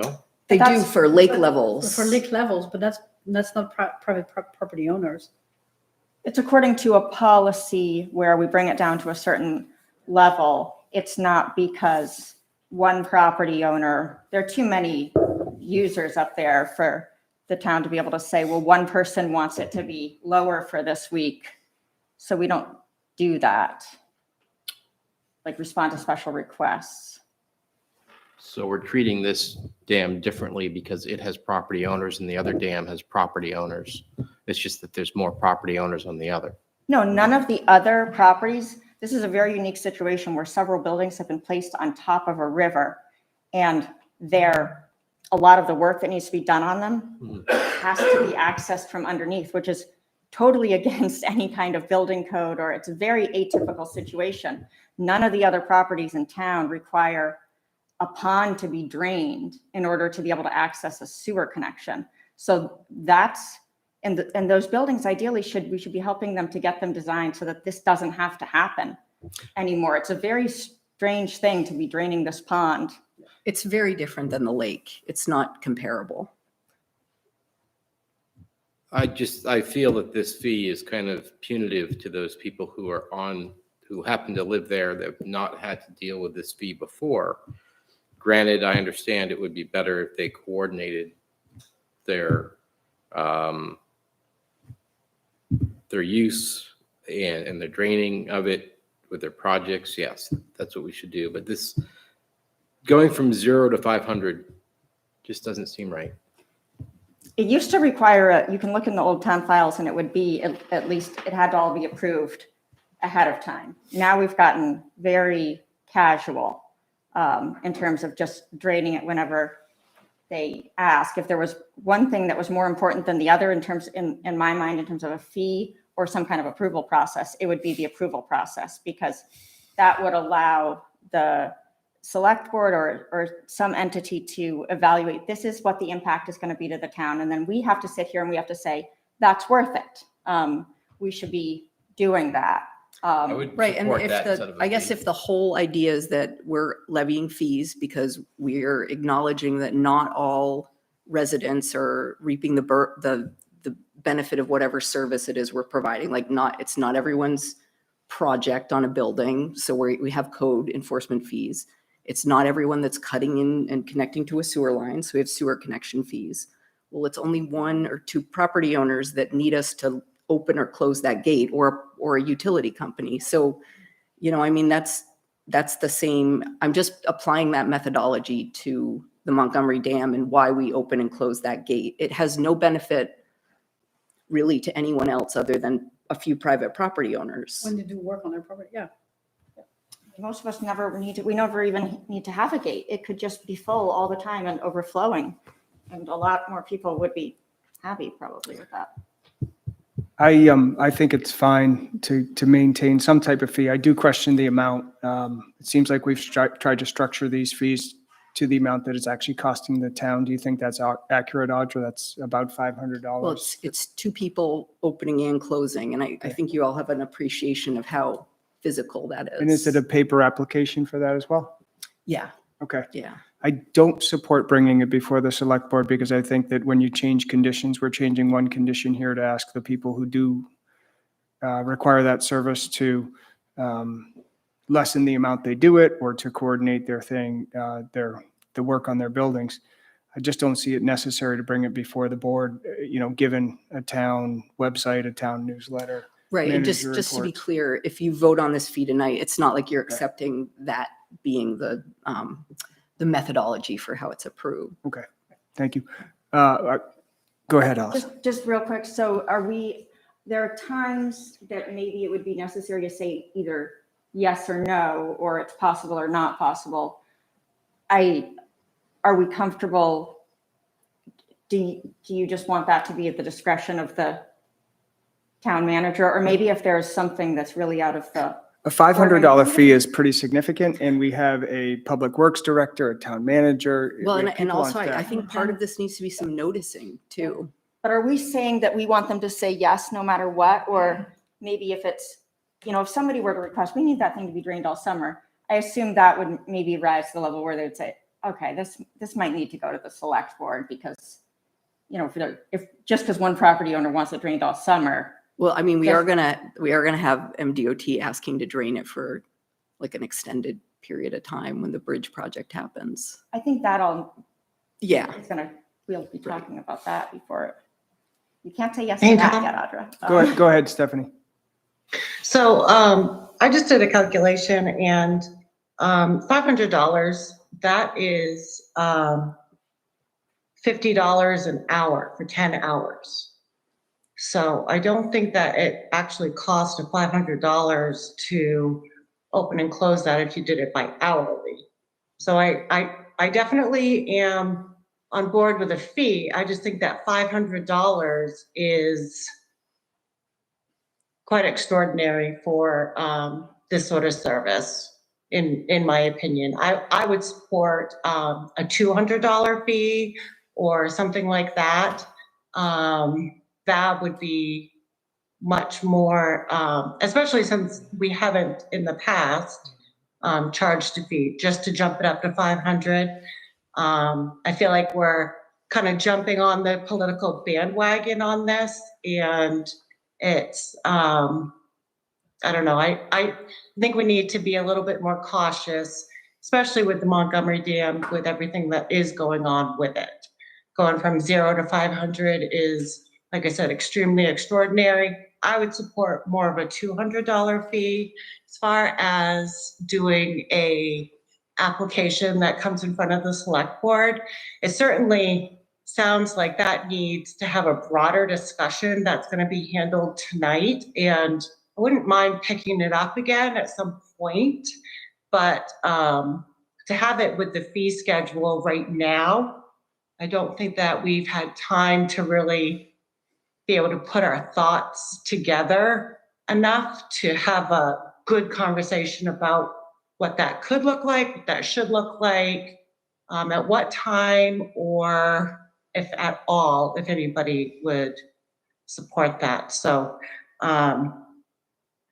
right now, I would like to see that fee be dropped down to a 200. I still think that's pretty significant, seeing as we did not in the past.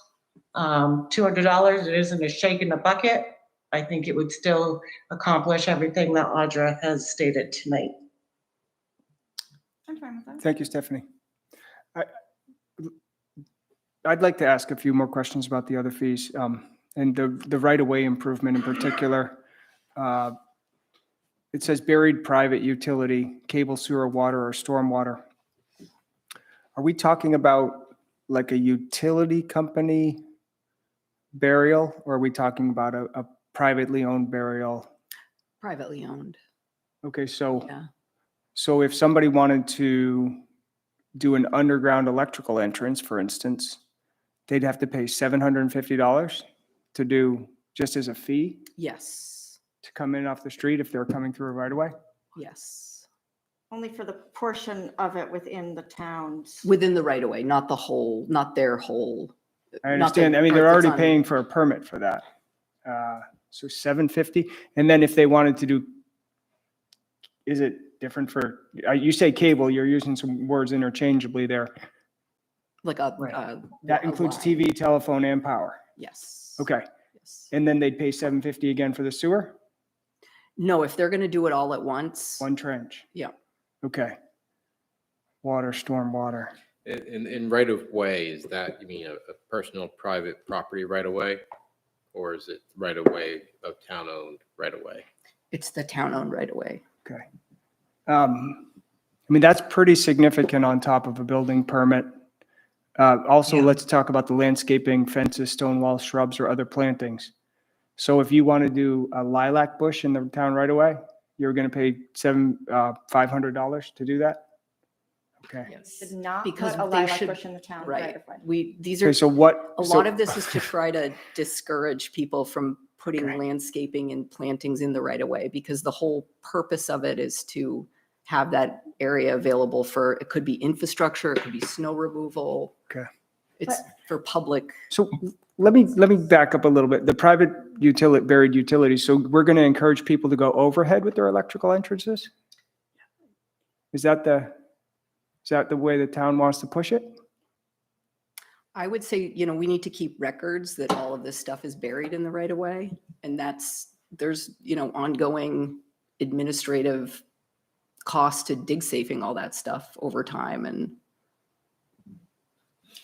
so, I mean, there's, there is an impact on us doing this and keeping Sure, record of I it. understand. 750 is pretty significant. So these are the applications already come to us, right? The stuff that's going to be, So it used to come to you as those revocable license agreements. yep. And now it's, because it's in the right-of-way ordinance, it'll come as part of an application. Okay, it's still going to come to us though. Yes. We're just assigning fees. to it. Right. We don't get that many of them. But when when a lot of the time, there are a few subdivisions that we've taken over the roads, for instance, and the places where, even though I'm so in favor of figuring out how we can bury power lines, when you put something like that in the exact area where the town is supposed to have drainage, it forever really limits what we can do there. And they have to be super careful, even when they're doing culverts on driveway culverts on Rockbrook Drive, for instance. It's like they've got conduit going through there. So, I mean, most of the time, and you obviously know way more about this, you would have this kind of stuff crossing over the town right of way, not running along the town right of way for the whole, you know what I mean? I Like, agree, yes. I see what you're saying. When we do subdivision plans, is that taken into consideration? Because I think what Allison is talking about is private, underground, what you might call a, What's the likely scenario where somebody's gonna come to us and ask to bury a cable on the town right of way? John Street. We haven't run into it. No, we had one last year. Okay, in first subdivisions, I haven't had one, and a new subdivision, is that what your question yeah, I mean, was? because when you do a subdivision plan, I think what Allison is talking about potentially, unless I misunderstood her, is you're running conduits that or power lines that are parallel with the road and Right, potentially in the right of way, and then it restricts what you can do for Yeah. other services, drainage, or that, Which is all That fine is unless true. I was sort of giving an example of places I know where this has happened that have then become town roads. I mean, when it's the subdivision and they're all dealing with everything, the planning board, I guess, decides how that can all happen. yep, But this type of stuff that's going to be coming to us the fee isn't going to end up, I'm thinking, be very high in the end because they're not running it. It's not like all of their buried cable is in the town right of way. It's just I think 10 feet. I it's, guess 10, you're saying 10 feet is the average that would be in the. well, that's what's gonna I get you mean, to I hadn't even 750. thought of this instance. I was thinking somebody's building a new house or doing a large renovation and they want to take even if the utility pole is on the same side of the street as their house, they're going to pay $750 to come off of that pole and basically go up through their own yard or on their own property. Some Right. of it's in the right of way. It's mostly though, the That's pole, pretty- most of the time is in the right of way and then the buried cable is normally mostly or almost. well, the first exclusively X on number the of feet is other going side. to be in the Yeah, right of way. The first, it might be just be 2 feet, but they're doing $750. Right, Yeah, but that Right. forever impacts our ability to do, this is the, I mean, some people ask to leave a rock in the right of way and then that, at least that can get moved. But that forever limits the ability when we go through, like, look at Elm Street, how we're trying to put a sidewalk there. And we have all these issues because over the years, so many things were allowed to be in that area that nobody envisioned at the time was going to be important for bike lanes and crosswalks and So are you, things like that. I guess what you're saying is you're trying to discourage people from digging through the right of way. I don't see that other than maybe a few people who are on the edge about, you're still going to have all kinds of obstructions in the right of way, even with this fee.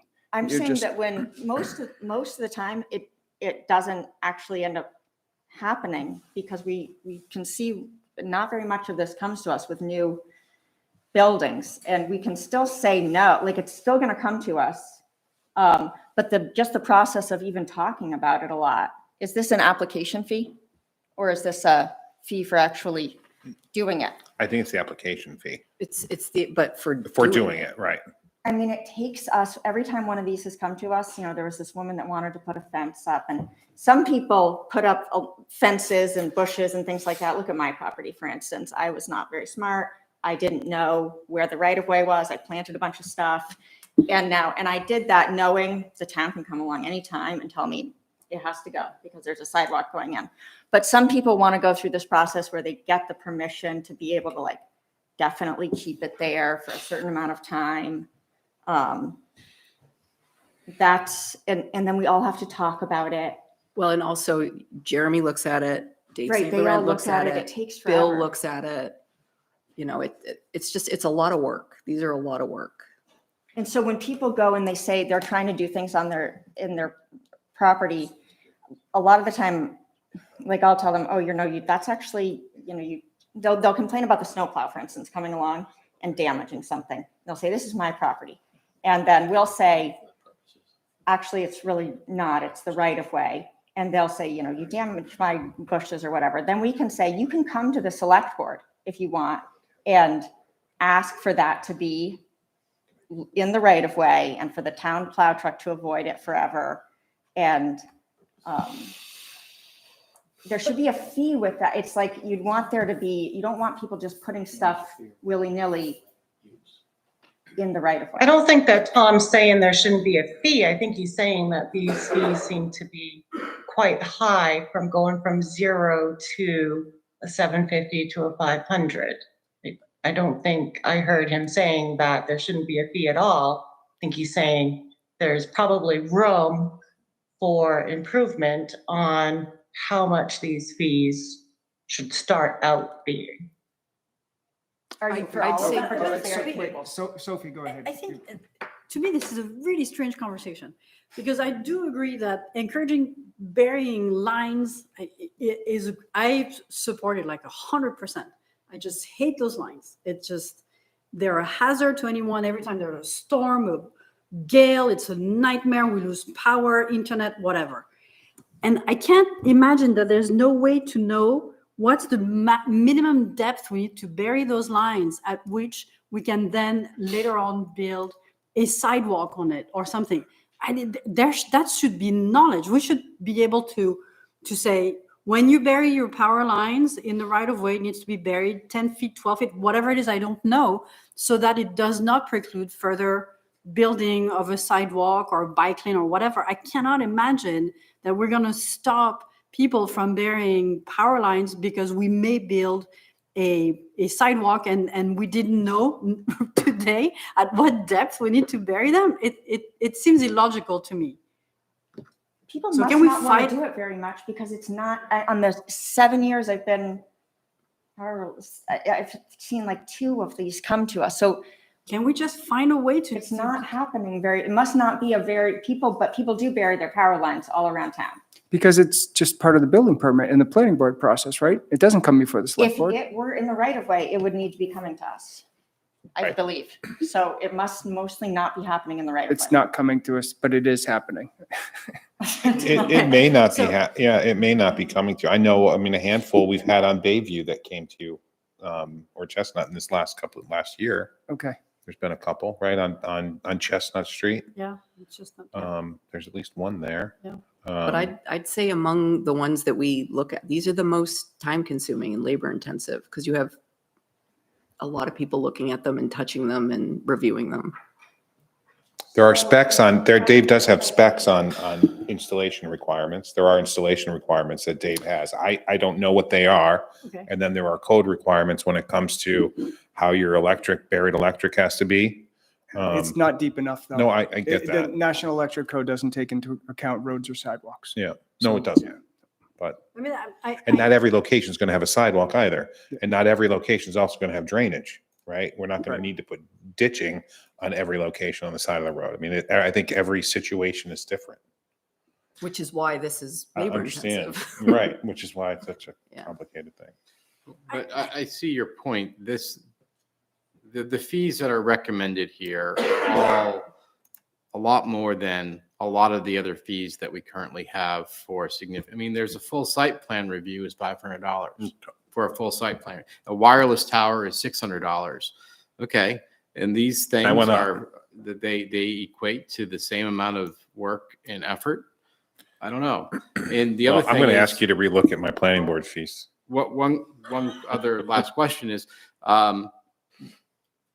for these improvements, for all the folks on Pearl Street, well, to make improvements to where the things were ripped up, will they have to also pay a fee to fix the work that was done on I Pearl think the Street? town, these are not my fee schedule. sorry. But I think the town is doing, repairing landscaping and lawns that were damaged. That's I not think even done. That project is, they still are doing all of the backfilling of But- all so- of that. But it is to discourage somebody from coming along and saying they want to tear up the right of way to bury something Mhm. right now. I think a lot of the fee associated here is because of the impact of actually doing it. So it's somebody coming along and digging up something that belongs to the town in order to be able to. Or that the town has a right of way over, because the town doesn't own all of the right of Their ways. fee I'm interests just, I'm and just, their. I was just clarifying your point. Yeah, like every I road think is we should- different, but it's a think- really big deal when somebody comes and this always includes an excavator digging into a town asset that we just paid this stuff all costs so much money. And so there's a huge incentive. They sent out on Pearl Street, for instance, ahead of time, they sent out this survey to everybody to say, are you planning to do any kind of work? Are you planning to bury anything? And so it incentivizes everybody to do it at that time. But digging into pavement that we've just paid to put down, it forever compromises the road a little bit because of stuff gets in there. And I don't know, I'm not sure if the direct buried cable, if that's like a certain amount per foot of the cable plus however much of the road you're digging up to. My fees.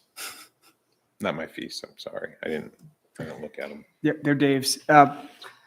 Look, I think we should probably, Tables. no, let's not table this because we've been tabling those fees forever. Because it's a recurring conversation every time we have a revocable license that comes in front of us and we say, oh, we don't have fees associated with this and it's costing us money. So I think we should approve those fees and we should monitor them. And we should, when people come and apply for those types of work, we should work with them to understand what it entails. But I would also like to see those requirements and how deep do they need to be buried and things like that so that we can at least do some preservation work when they do this so we can build a sidewalk, a bike lane or whatever, because I really don't believe that this is not known somewhere, how deep we need to bury We do those want to things. encourage it, but it's like when they need to, like a pole, I was just reading something, when a pole is on one side of the road, for instance, and somebody wants to bury a cable to Yeah. their house, then it's the type of situation where they want to dig into the road and bury them. Yeah. Well, they're going to pay not just the 500 or whatever the They're fee doing the is. road opening. Plus they're doing a road opening. Yeah. I wanted to do that I know exactly how much it costs because I wanted to do that in my house. But we're never And they're gonna, leaving the cable in our road and it's not your road, it's out No, everybody's road. The road but it's belongs to their all- house and it's also, burying those lines is a public service, Allison. You also have to look at it this way. Stephanie, go ahead. I don't disagree with you, Sophie. I do think that starting off smaller, monitoring it over the next year, revisiting next year, to me seems like a much better approach. I I think that we probably do have numbers that associate with how much time goes into this, how much effort goes into this. The $750 for the application for the buried private utility, and then the 500. I think those could all probably come down $200 at least to start with. Monitor it on a per case basis, have a 3 or 4, maybe 5 different examples next year to say, this is what it truly costs. If we don't have those numbers right now, that's what I think we should do. Lower these for the first year to say, this is where we're starting at, knowing that it quite possibly could go higher, but it may be just good enough, and then go higher next year once we actually have figures. That's what I would like to see, because I would like to encourage people to do what we have our ordinances on, not have the sticker shock of doing all of these things and having all these fees and all these new application fees. So what it feels like this year is we have so many new application fees that is just going to bury somebody that wants to build a new business, build a new house. We want to encourage more residential building. I'm just not seeing that we're encouraging people to want to do that. I understand that we incur fees. That's absolutely fine. I'm not saying we shouldn't do fees. I'm saying these might be too robust to start with. I would suggest we go down 200 or 250 per these lines on the right-of-way improvement just for this year to see how many examples we have to show what we are actually using. Yeah, I'll be fine with that. Allison? I mean, I think we can have a lot of conversation maybe about the buried private utilities and how with the electric stuff, but the water and sewer, that stuff is happening right now, and there's a big impact, and it takes a lot to review it, and we know that. I don't see why those fees should go down. The buried electrical stuff, I would maybe just separate out all of that right now so we can better understand the pros and cons and make sure we're not providing a disincentive to do that. But Allison, this is just the application fee. This isn't the fees to do all of the actual work. This is the paperwork side of things. I feel like you're going so much further into it than this is the paper application fees. But it's so for some of these, they don't come to us, like driveway aprons. Is that a driveway entrance permit? I assume So so. that's- No, it's not. It's if you want like a An apron on like the, a cobblestone driveway apron that goes into the right of way, Right. or a paved, like a All paved of these are driveway things that have to come to us. So we have to have a meeting, we have to notice it, things that have to come to the select board for us all to talk about like this, there needs to be a fee for that. Most people don't need, I'm sorry, if you need to make a cobblestone driveway apron, then you have some income to be able to do that. but that's not you cannot think like that, Allison. I'm Why sorry. not? Right. Because people can do whatever they want with their money. It's not how they spend their money that we should say, oh, if you have enough disposable income to build a cobblestone things, then we're going to ask you to pay more money. That makes no They sense. do it on their own No. property, we're not in the town right of way, and they They- don't have to ask us for anything. If they want to put something on public property that is used for snow removal and all of that stuff, and then the people that buy that house for the next 20 years are gonna complain every time the cobblestone gets moved. That takes time and Oh my energy, and we have to discuss all of that.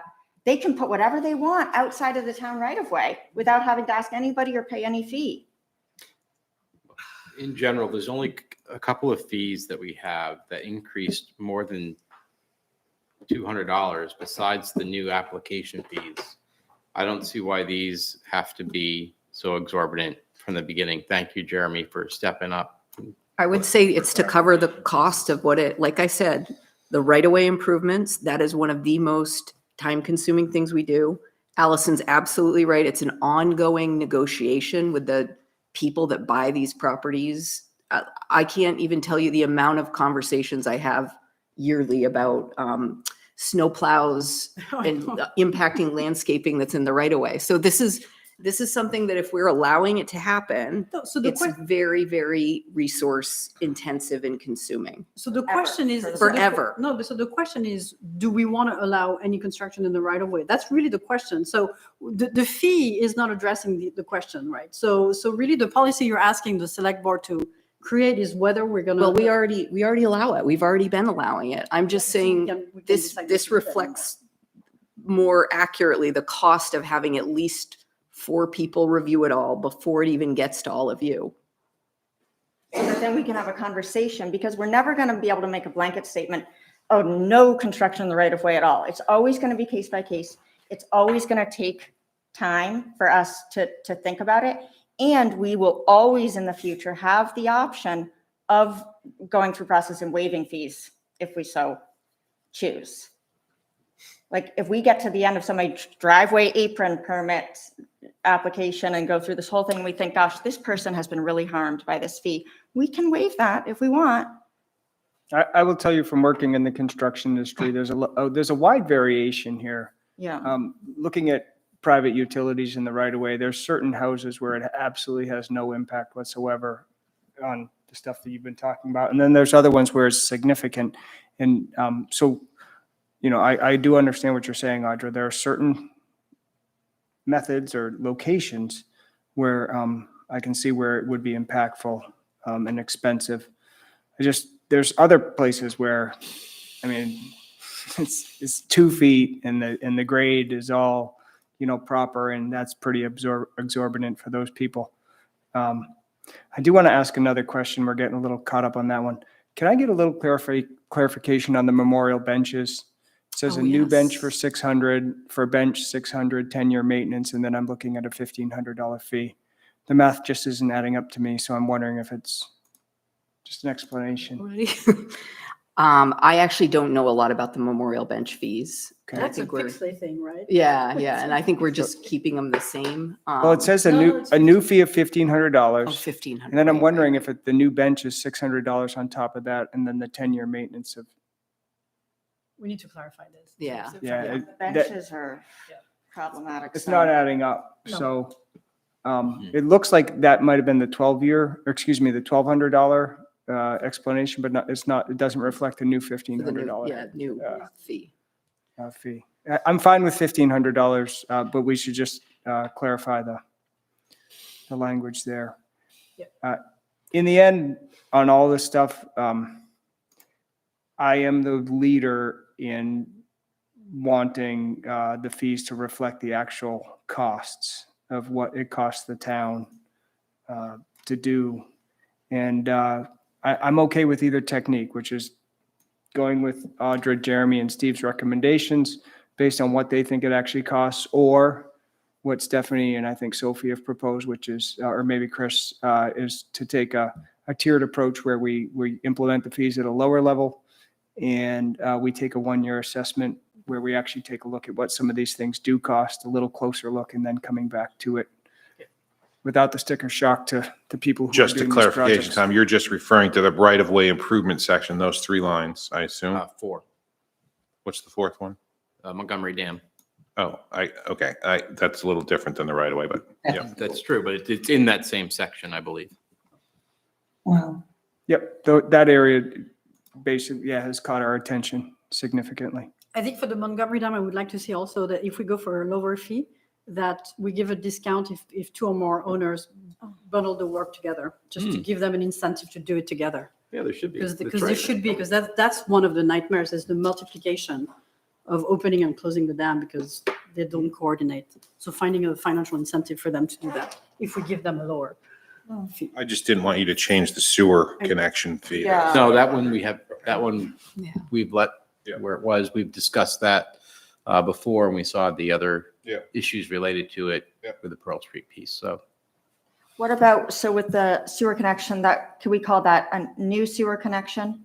Just to be clear, and then Yes. add the like Existing. sewer connection and sewer inspection fee or something that for the, existing repairs and make that the $100 fee. I think Yes. That sounded reasonable. Who's gonna, who's gonna call a motion on I mean, this? I would be fine with cutting those application fees in half and, So that's a motion of cutting them in half, right? Basically, in that section. yeah. That's reasonable. Those 4 lines, the right-of-way improvements in the Montgomery Dam opening and closing, I support that as well. And then adding a existing sewer connection fee to repair those to $100. Existing. Yes. Yeah. And to that motion, the sidewalk, the tie-up sidewalk fee application, the $50 fee for the application that we talked about. Oh, right, good point. Not sure Steph. what section that's in. The right-of-way. Oh, I didn't. Encumbrance fee of $50 and then the $5 if there's minimal partial disturbance in the access and $20 a day if it's full. Sidewalk encumbrance. Closer, We're not yes. going to get into right-of-way encumbrance. Sorry. Great. Well, I guess. Yes. What is this a motion? Is that what we're talking about right now? Mhm. Motion for edits, I guess. No, we're approving, we're approving those, we're approving those fees. as amended. We need to approve them because we Stephanie, need to send a notice. If you're Right. ready, I think we can wrap it up. We can try and make a motion encompassing all of that. I'll make a motion that we approve the fees as discussed with the changes that were just discussed. Jeremy, do you want to go over yours? I guess I'll just touch on, based on all of them, so that you have them, that the right-of-way improvements as proposed are reduced by half. That would be the buried private utility, driveway aprons, landscaping, and the Montgomery Dam opening and closing would be cut in half. And then we would add a existing sewer service connection, $100, and the right-of-way encumbrance of a $50 application fee with a $20 per day and a $5 per day fee. And we will. And I'll add to Go that, ahead. Sophie, that if 2 or more landowners that abut the dam come together to request the opening and closing, that fee will be reduced to 150 Per owner, from 250. from 250 to 150 per owner. Could I suggest that you just have them split? If it's free, it's four. That doesn't cut it in half, Sophie. That doesn't give them a, Oh, but that still gives them a discount. I didn't say half. We're splitting the fee in half, right? right. So- Overall so fee. For, yeah, so if it's 250, and Yeah. if 2 or more, it's 150 each. So they share, they save $100 each. Let's try it out and see how it works out. We can always change it. I would prefer if we just kept it at that same fee and let them split the I- cost. It Okay. gets too complicated and Yeah. cumbersome otherwise. Yeah, that, I would agree. I'll amend it back to the 250 opening and closing. And then also we need, just to clarify the memorial benches, add Yeah. that to that, I we'll was gonna- we'll get some language change there.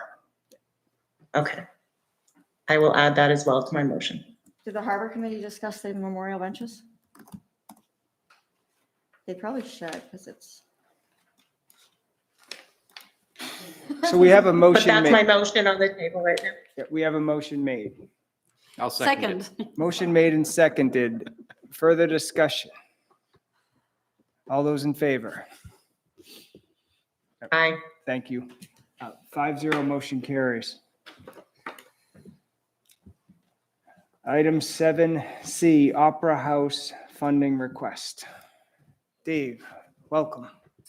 Thank you for your patience. So if I may, I'm just going to read this short letter that encompasses what we're asking. We would like to install new drapes and blackout shades in the Opera House auditorium. This project will cost $41,365 and can be paid for from ticket revenue surplus, not the budget or reserve.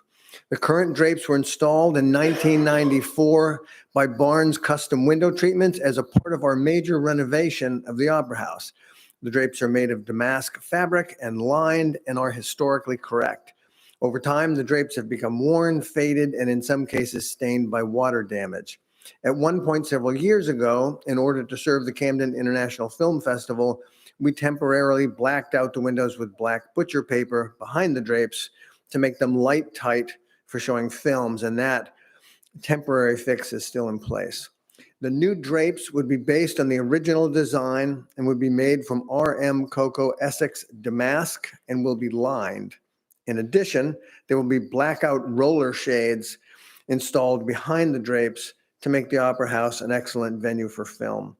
Barnes designed, fabricated, and installed the original drapes and can recreate them. This project does not have to be funded by our budget or by reserves, as we built up a surplus from ticket revenue from Opera House Productions. Thank you. Thanks, Dave. Excellent. Let's do it. I mean, this is an excellent proposal. I don't have any questions. I'm amazed that those drapes lasted 30 years, actually. It's already I know, it's impressive. impressive. What are we going to do with the old drapes?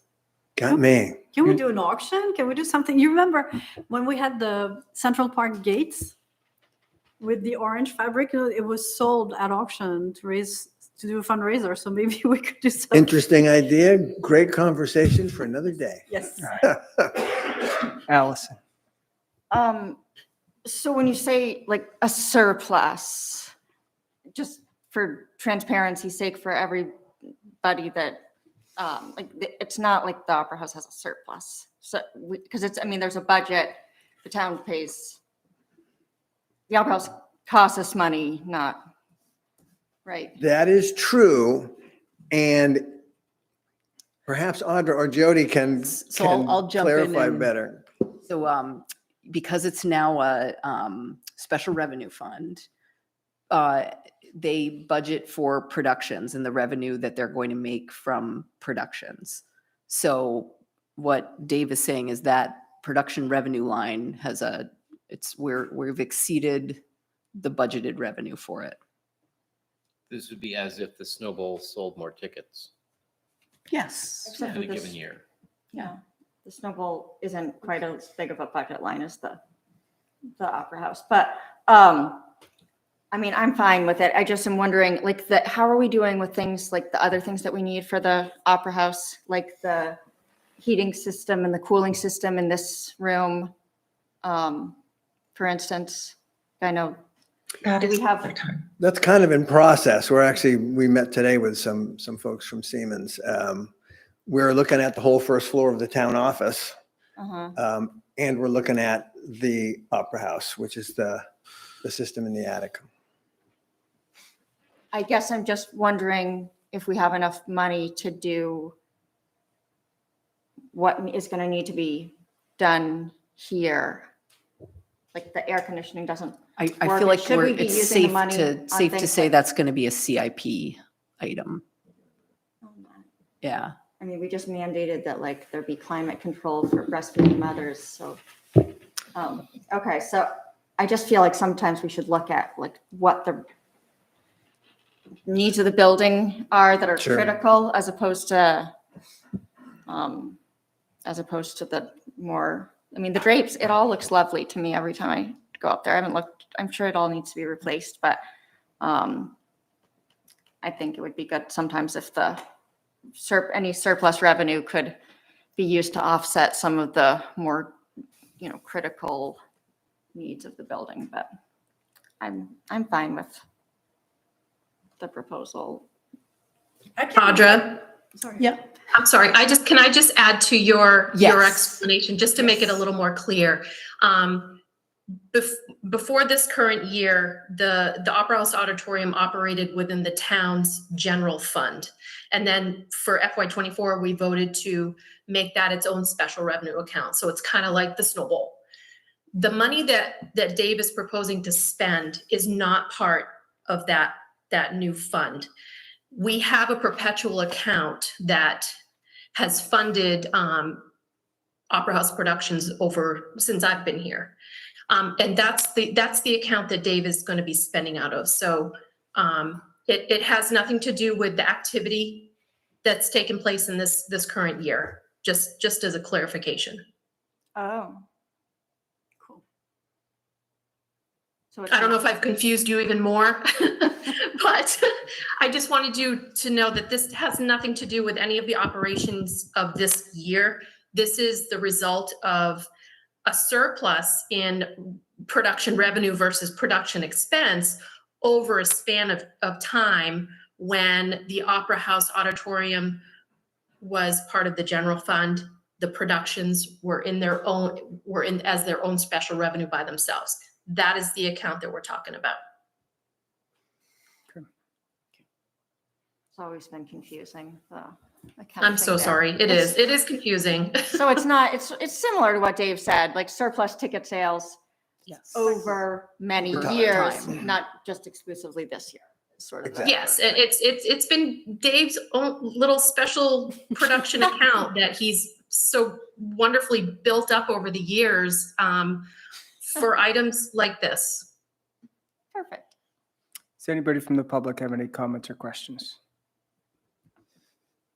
Board, anything else? Maybe a Oh, let's do motion? it. I make a motion that we approve Dave's request for $41,364.23 to replace those magnificent drapes and give them another 30-year life. And I will argue against Allison that having a venue that's light tied to show films is a critical function of the Opera House. Is that So part of your motion? That's my motion. What are you arguing with me about? That Okay. I think. I'll second that. Important too. Motion made and seconded. Further discussion? No? Okay. I love the Opera House too. I Put that in the minutes. All those in favor? 5-0, motion carries. Thank you, Dave. Great, thank you.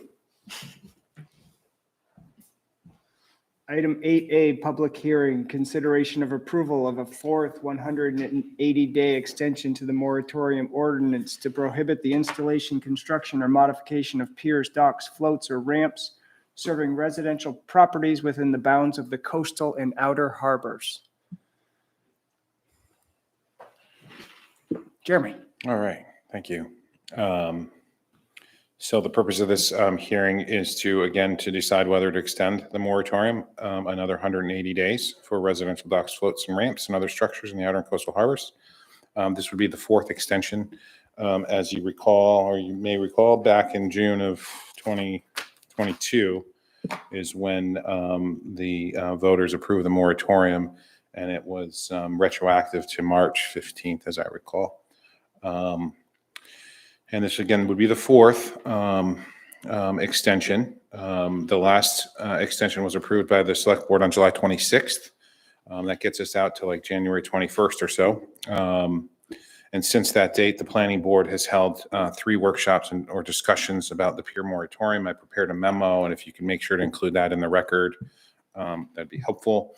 About possible amendments to further regulate piers, and this includes a joint workshop that the Harbor Committee and the Planning Board had that was happened immediately following the week after your recommendation that they get together and have a discussion about it. And then subsequently to that, the Planning Board did talk about it last week, and then the week or the meeting prior to that, where I briefed them, provided a memo to them. Bill and I have done a considerable amount of research on the legalities of regulating piers. The planning board, as you probably are aware, they had, after lots of discussion and workshops, this happened actually after the Harbor Committee came up with their recommendations. This has been a long process, but I think it's been a good process. The planning board had contemplated prohibiting piers altogether. Again, Bill and I had done some research.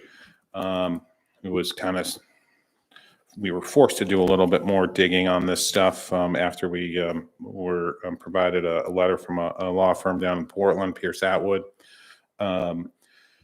if you review all the case law on it, municipalities and select boards and planning boards do have the right to regulate peers. We do not have the right to do an outright ban on peers, but you do have to have appropriate and rational regulations to in order to regulate them.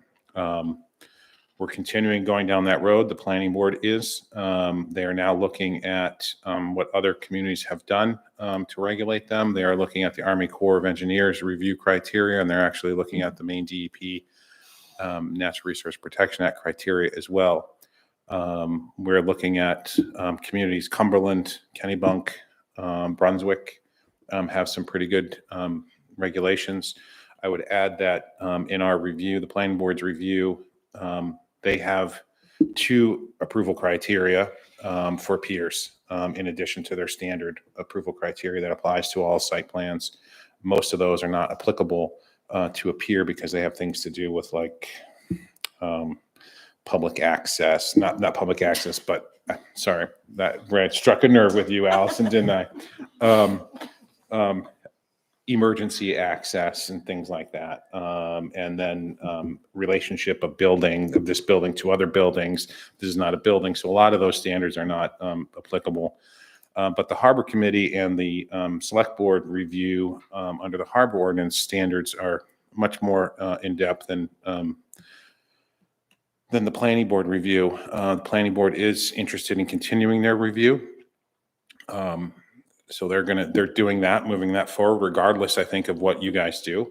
The reality is that what the voters approved in November, based on the Harbor Committee's recommendations and the hearing that the Planning Board had, this is where we started regulating land attached floats, and then we made piers go up 2 feet from the 6 feet to 8 feet, and then required them to be able to be adjusted in height based on what happens with sea level rise.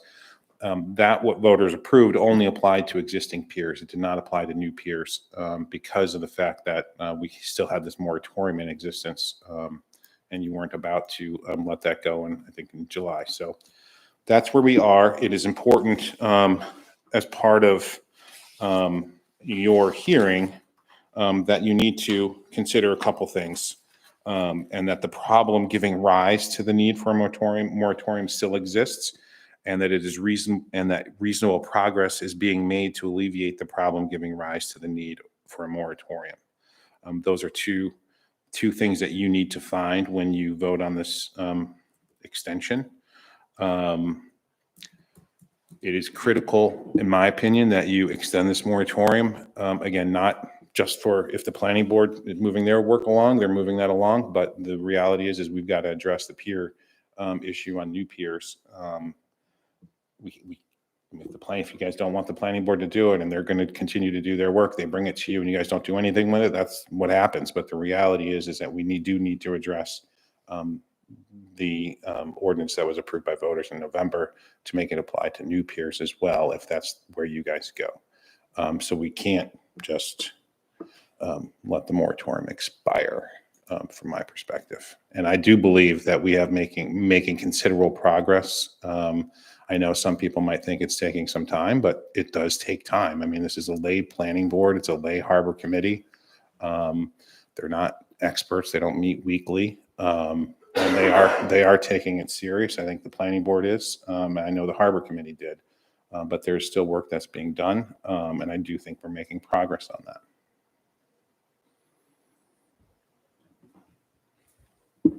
So Jeremy, your intention is to have this on the ballot in June if we extend this moratorium? I think Yes. I don't want this to go any longer. That's right. I mean, my hope is that the planning board is going to have some draft. It won't be a final draft of, proposed approval criteria. I'm hoping to bring something to them at their next meeting. And it would not be in ordinance form or code form. It would really be looking at what other communities have done in the Army Corps and the DEP's review criteria and see what way they want to go. They're concerned about access along the intertidal zone. I will say Cumberland, and I think that I shared this with the planning board, Cumberland has a provision in their ordinance that requires requires that, and I actually speak to it, the colonial, I don't have it with me, but the colonial rights to fishing, fouling, and navigating in their ordinance that requires, if a pier goes in, that either the pier is elevated in such a way that someone can walk underneath it at all times, or they have stairs constructed as part of that pier structure so that people that are navigating, fishing, fouling in that intertidal zone walk up over that pier, because they do have a right to do that. So that's in Cumberland's ordinance. I think the planning board is probably interested in that. And then they're concerned about recreational navigation, and they're concerned about the impacts on the environment as well. And I do think that there's an aesthetic perspective too that they're looking at. Those are harder things to regulate, the aesthetic piece, but it is important that the planning board, whatever criteria that they come up with, is appropriate and rational. I had sent to you the Uliano case, which is a great read. It's fascinating stuff from my perspective. But it really demonstrates what ordinances need to do and how they need to be constructed. So that's where I'm at. Making progress, that's a fairly loose definition, but do you have anything scheduled? Planning board meetings or otherwise that we? Yeah, the planning board meeting next week, is that the first or the third Thursday of January, I think, right? Yeah, I think you have one on the 12th. Yeah. Yep. Thank you, Chriso. And Chriso's on the board and he's the vice chair. So, yeah, the plan next week was to touch base, review again, peers again. And I'm going to try to do this every planning board meeting until I've got a draft that's ready, because I have to have something to you folks. The hearing with them has to happen in early March in order to, or mid-March, in order to get something to you folks for April, to have a hearing in order to get the warrant language set for June. So this is going to be like June and February of getting this done. And then March will be just fine tuning the language that would go to public hearing. I think if we can make that, if we can make that a priority to put it on the ballot this June, and That's my priority. I mean, this is the fourth time Yep. extension, and we are moving forward. We're making progress. And I know I would like to add and share, you guys have been provided with a letter from Pierce Atwood. Just want to make sure that gets into the record. And I think you've seen it beforehand, but I did provide you with a copy of it today. And that's where we are with that. Allison? I mean, it isn't uncommon for moratoriums to be extended like this. And when you look at the fact that we're in a period of rapid sea level rise changes and changes to our ordinances based on that, even all of the peer applications have to reference mean high water, mean low water, all of these markers that we say the pier is going to be this amount above mean high water. Well, that's right now we are in the old title datum. So that's based on 20-year periods. That they haven't even looked at the 2002 to 2020 title datum. So we're working off of title data that is 20 years old. And so NOAA's in this process, and that says the next release date is 2026 for the new levels. And when you're looking at structures that are going to be here for a very long time, and we're basing it off of old data, I mean, there are some very real reasons to be waiting on permitting new structures. So I just want to add that. Anybody from the public want to speak on this topic? Chriso?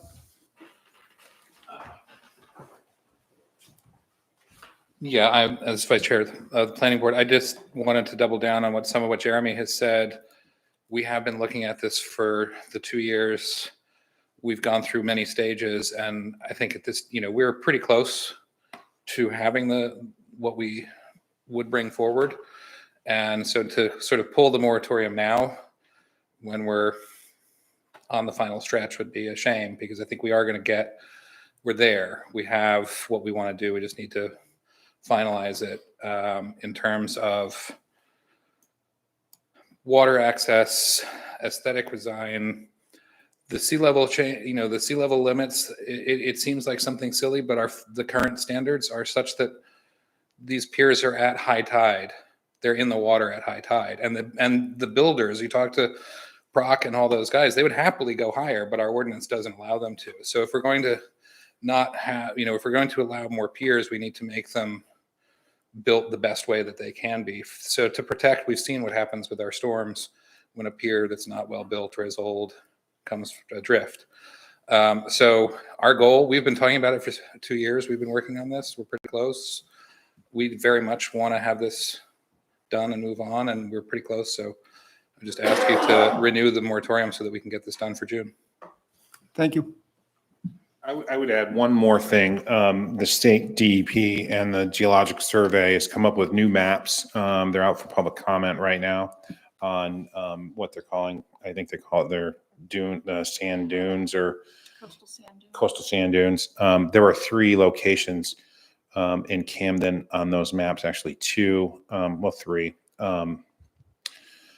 One won't impact any piers at all. This would be actually Betsy Sherman's property, the old Cawley property, not the location where that she had made a prior application for a pier. She, under a different ownership, owns the old Cawley property. There's a pier there.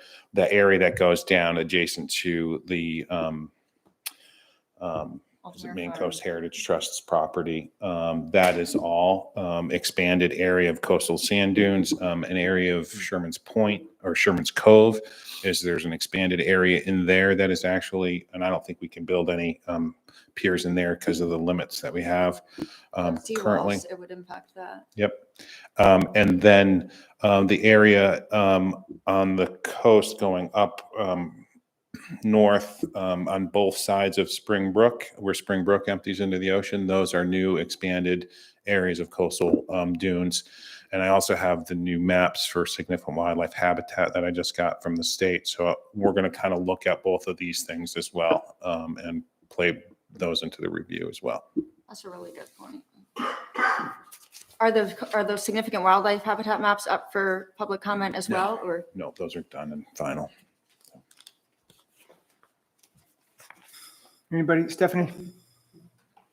So I would only have one thing to say is, I thought the last moratorium, we were told that you was hoping would be the last extension. So now you're asking again, just one more moratorium and we'll have it done. And I really hope that it really is, because we do have people out there that are waiting to see what's going to happen and how the ordinances are going to play out. And I think that we owe it to everybody to take it to the end. It has been an almost 2-year process. So I will be voting to pass the moratorium for this time, but really hope that we do have something for the people for June, because this is something that I feel like is keeps evolving into where we're at. And I understand that's how things happen, but that's not how this moratorium started,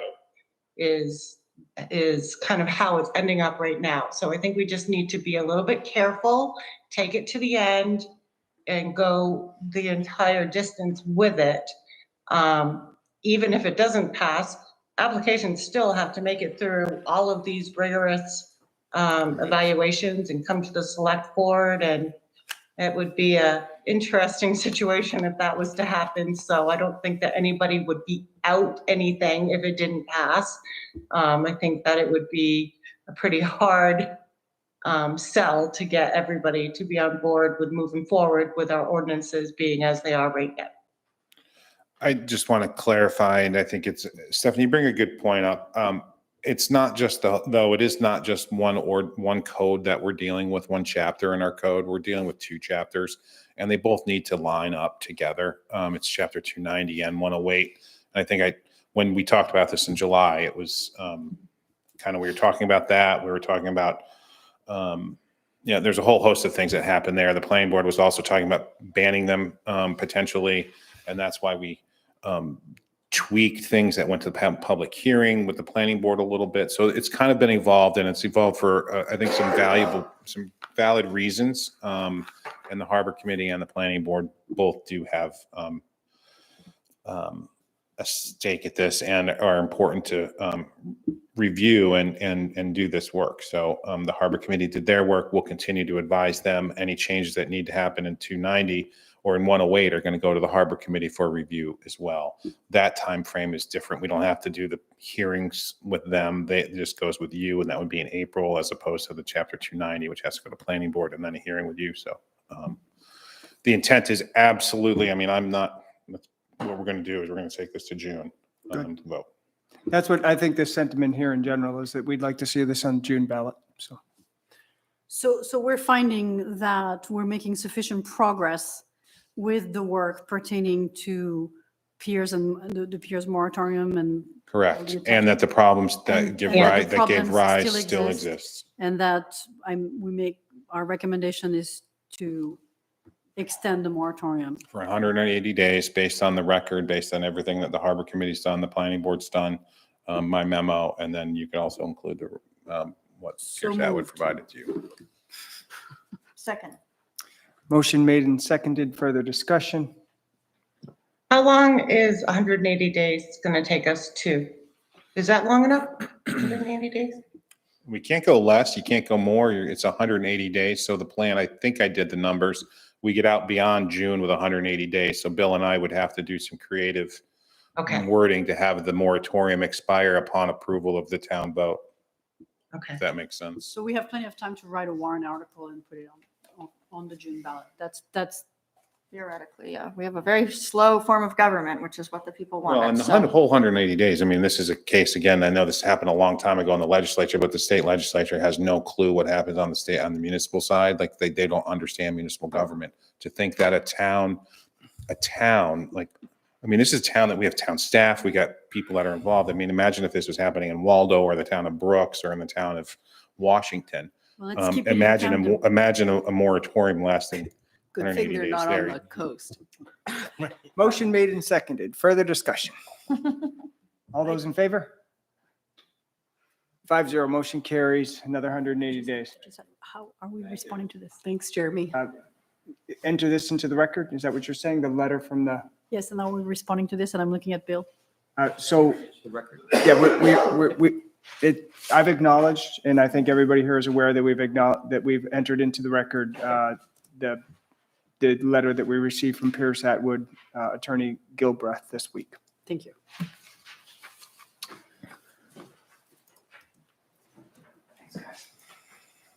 It's 9 p.m. Last thing on our agenda for tonight is a discussion item is the Northeast Mobile Health Services fiscal year 25 contract. So John has so patiently waited through this entire meeting. And so Northeast, there's no draft contract for anyone to look at this time, but there's a lot of work that Northeast has done in preparation for the contract coming out, and it's had an impact on I forget what we call it, fee or subsidy that's charged to the town. So John and Rick Petrie, they did an excellent job of sort of explaining the background on all of that. And we asked them to come here and speak to you about what that looks like and why. So I'm just going to turn it over to John so he can get through that and get out of here. I'm trying to keep this as brief as possible for your evening, not so much mine. So what we've proposed, did you have to provide a letter? I've emailed you. John, just I for can't. for the people who are watching, first turn your microphone on and introduce yourself too, please. Sorry about that. So I'm John Powers. I'm the division chief for Northeast Mobile Health Services here in Rockport. I didn't know if you had provided that letter to the board. I don't think there's a letter. Is there a letter in the packet? There is Nothing. not, no. Okay. So for the 2024-2025 contract, we've requested a modification. As we've talked in the past, the anticipated revenue changes and loss with North Star being in the area. This division alone is anticipated to lose about $700,000, which is what we use to offset the annual costs to operating the emergency side of things. That was really the benefit of this whole model, was still utilizing the transfer revenue to offset the subsidies, which is why we were able to keep those costs so low for so long. Now, we're still able to utilize that. We're still doing transfers in this area. There's still a high demand. There's still a lot of business and other markets that we've been looking towards to continue to bring that expense down. We've also made a lot of changes across the entire company. I think I spoke last time about some of the other belt tightening efforts that we've made in moving some of our operations further south to where our business is down there, changing the overhead models, reducing the number of bases, reducing the number of vehicles that we aren't utilizing. A lot of efforts we've put towards changing that. We've also found, we're also anticipating a lot of the new changes that we've mentioned to the managers about revenue changes at the state level. So the reimbursement amounts being increased on Medicare, main care side of things, as well as being able to bill for no transports, which for this area makes up about 28 to 29% of our responses, where we have patients that we respond to, we don't treat, well, we treat on scene and we don't transport. The bulk of our revenue does come from those transports. So we're going to be able to start billing private insurance for those transports, looking down the road to the main care Medicare options as well. So taking all those into account, as well as trying to keep ourselves competitive in this market, particularly having municipalities that are paying a much higher amount per hour for staffing. We were kind of middle of the road. We've tried to bump that up to attract new staff, as well as maintaining our current operations and again, still putting more of a focus on the 911 side of things, particularly for this division. It's really where our focus has shifted over the last 3 years since I became the division chief, just because these communities mean that much more to me than maybe it has in the past for other division chiefs, just because I live in this area. So what we have proposed for the town of Camden is an increase of about $200,000 for the year. And then if it is extended beyond that, continue with current language that we already have, which is using the consumer price index to make those adjustments annually for any extensions, or continuing down the road if we decide to do another 3-year contract, or however that looks in the future. So what Camden's subsidy would be looking at for the 2024-2025 would be about $363,000. So we're more than doubling our budget for this? Yes, so our current subsidy is about 155,000. 163. 63. 64. Okay, so we're going up 199,000, more than double. That's the amounts. And that is passed along all 4 of the towns. It's broken down by the per capita. We use population and the percentages of the population that each town in the agreement has. So the total subsidy to Northeast is 895,000. 895,000. I thought maybe it was going to be a little bit worse than that. So I tried to get it close to Matt's number, but I morally couldn't bring myself to it. I mean, to me, the industry is changing a lot. We're contemplating changes. You guys are making adjustments. I've been happy to see that the sort of partnership between you guys and the fire department seems to really be working pretty well. And I appreciate that. I know I've heard that you guys have been really helpful, and from my perspective, things have been going pretty well, and we know we're going to have to pay more for the service in the long run, whether we're providing it ourselves or we're getting it from somewhere else. And I don't know, I appreciate you being really transparent and keeping us up to speed. And I would just step in a little to say that, John gave you the Cliff Notes version, but what Northeast went through to bring in the lowest cost possible to the towns was pretty extensive. They did a lot of work on both the revenue and expense side to do that. So, they're definitely very committed to, trying to reduce the impact on us as much as possible, given all of the variables that they've been working with in this area. How did it go with talking with the other towns? Have you talked So with the this other is, towns? we're the yet? first. Lincolnville was last night, actually. Oh, Lincolnville right, beat right, you right. by a night. I think the uncertainty that has been created really has them nervous. There's certainly some sticker shock, regardless, with this number. It wasn't easy for us to even provide it. To be honest, for me, this is a pretty significant increase. I absolutely will acknowledge that.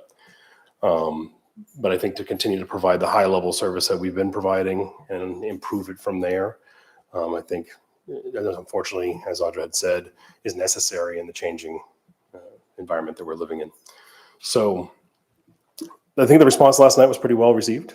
I don't think anybody's going to be excited about this, to be honest. I mean, it's still going to be a little bit of a sell even for the taxpayers. And I was honestly happy if taxpayers are paying attention. So, and question it as they should. I hope that we can provide the transparency that they need to make a good informed decision and decide and have the most they've ever had out of our agency, because we're just trying to get that much more information out to folks. And as far as I know, this is not the first time that you've brought this up, that there are going to be increases. I think you've been saying that the past No, we've tried to 5-6 months. The worst, my worst experience has always been coming to the board for the first time they've ever met me and saying, hey, I need more money. I like to try and stay in front of it. There's always going to be those anticipated expenses, but then the unanticipated changes, such as the change in our revenue stream, we did want to get ahead of that. Thankfully, we had a little bit of a lead time with that. It's been a slow transition and workup as the other agency started providing service for the Coastal Health Alliance. So, What impact would you foresee, and what do you think the likelihood is that any other town might fall out of this? I mean, the entire bill is $895,000. If one of these other towns decides not to go with these services, what's going to be the impact? Divide by with the remainder? basically. Well, it'd be a harder discussion because we'd want to see what you want to continue for services. Right now, we're providing basically 1+ with no real number to it, trucks. As I said in the past, we staff 3 trucks. This area certainly warrants that many trucks. Actually was doing the thorough crunch of all the numbers today, and roughly 30% of our calls required were simultaneous dispatches to just emergencies. That doesn't include the transfers. So that means that 2 ambulances were on the road 30% of our calls. One went out, the next one went already behind it, or sometime while they were busy. So to continue that, we'd have to see what the remaining towns may want for a level of service, and then we can discuss it from there. But I'm also assuming that because we're paying the lion's share, right? You are, because of the population. So it's an incentive to if we vote this and if we go along with this, that's a good sign for the other ones, because they probably won't be able to find anything cheaper, actually. That I can't speak to. No, I know. I hope they can't. I hope we've been very competitive in our numbers. We certainly didn't want to price ourselves out of the business. That's certainly not what we want to do. But yeah. So this is just a discussion. Discussion. Yeah, right, we're Anybody not- else? yeah. Anything else for John? Stephanie? You're on mute anyway. Thank you, John. It's like a no, though. Thank you. Like, no, I don't have anything. Yes. Thank you, John. Thanks, My John. pleasure. All right. Last thing on tonight's agenda is adjournment and then an executive session. So Yeah. can I get a motion to, I make a motion that we adjourn. I'll second. motion made and seconded. All those in favor? 5-0. We are adjourned.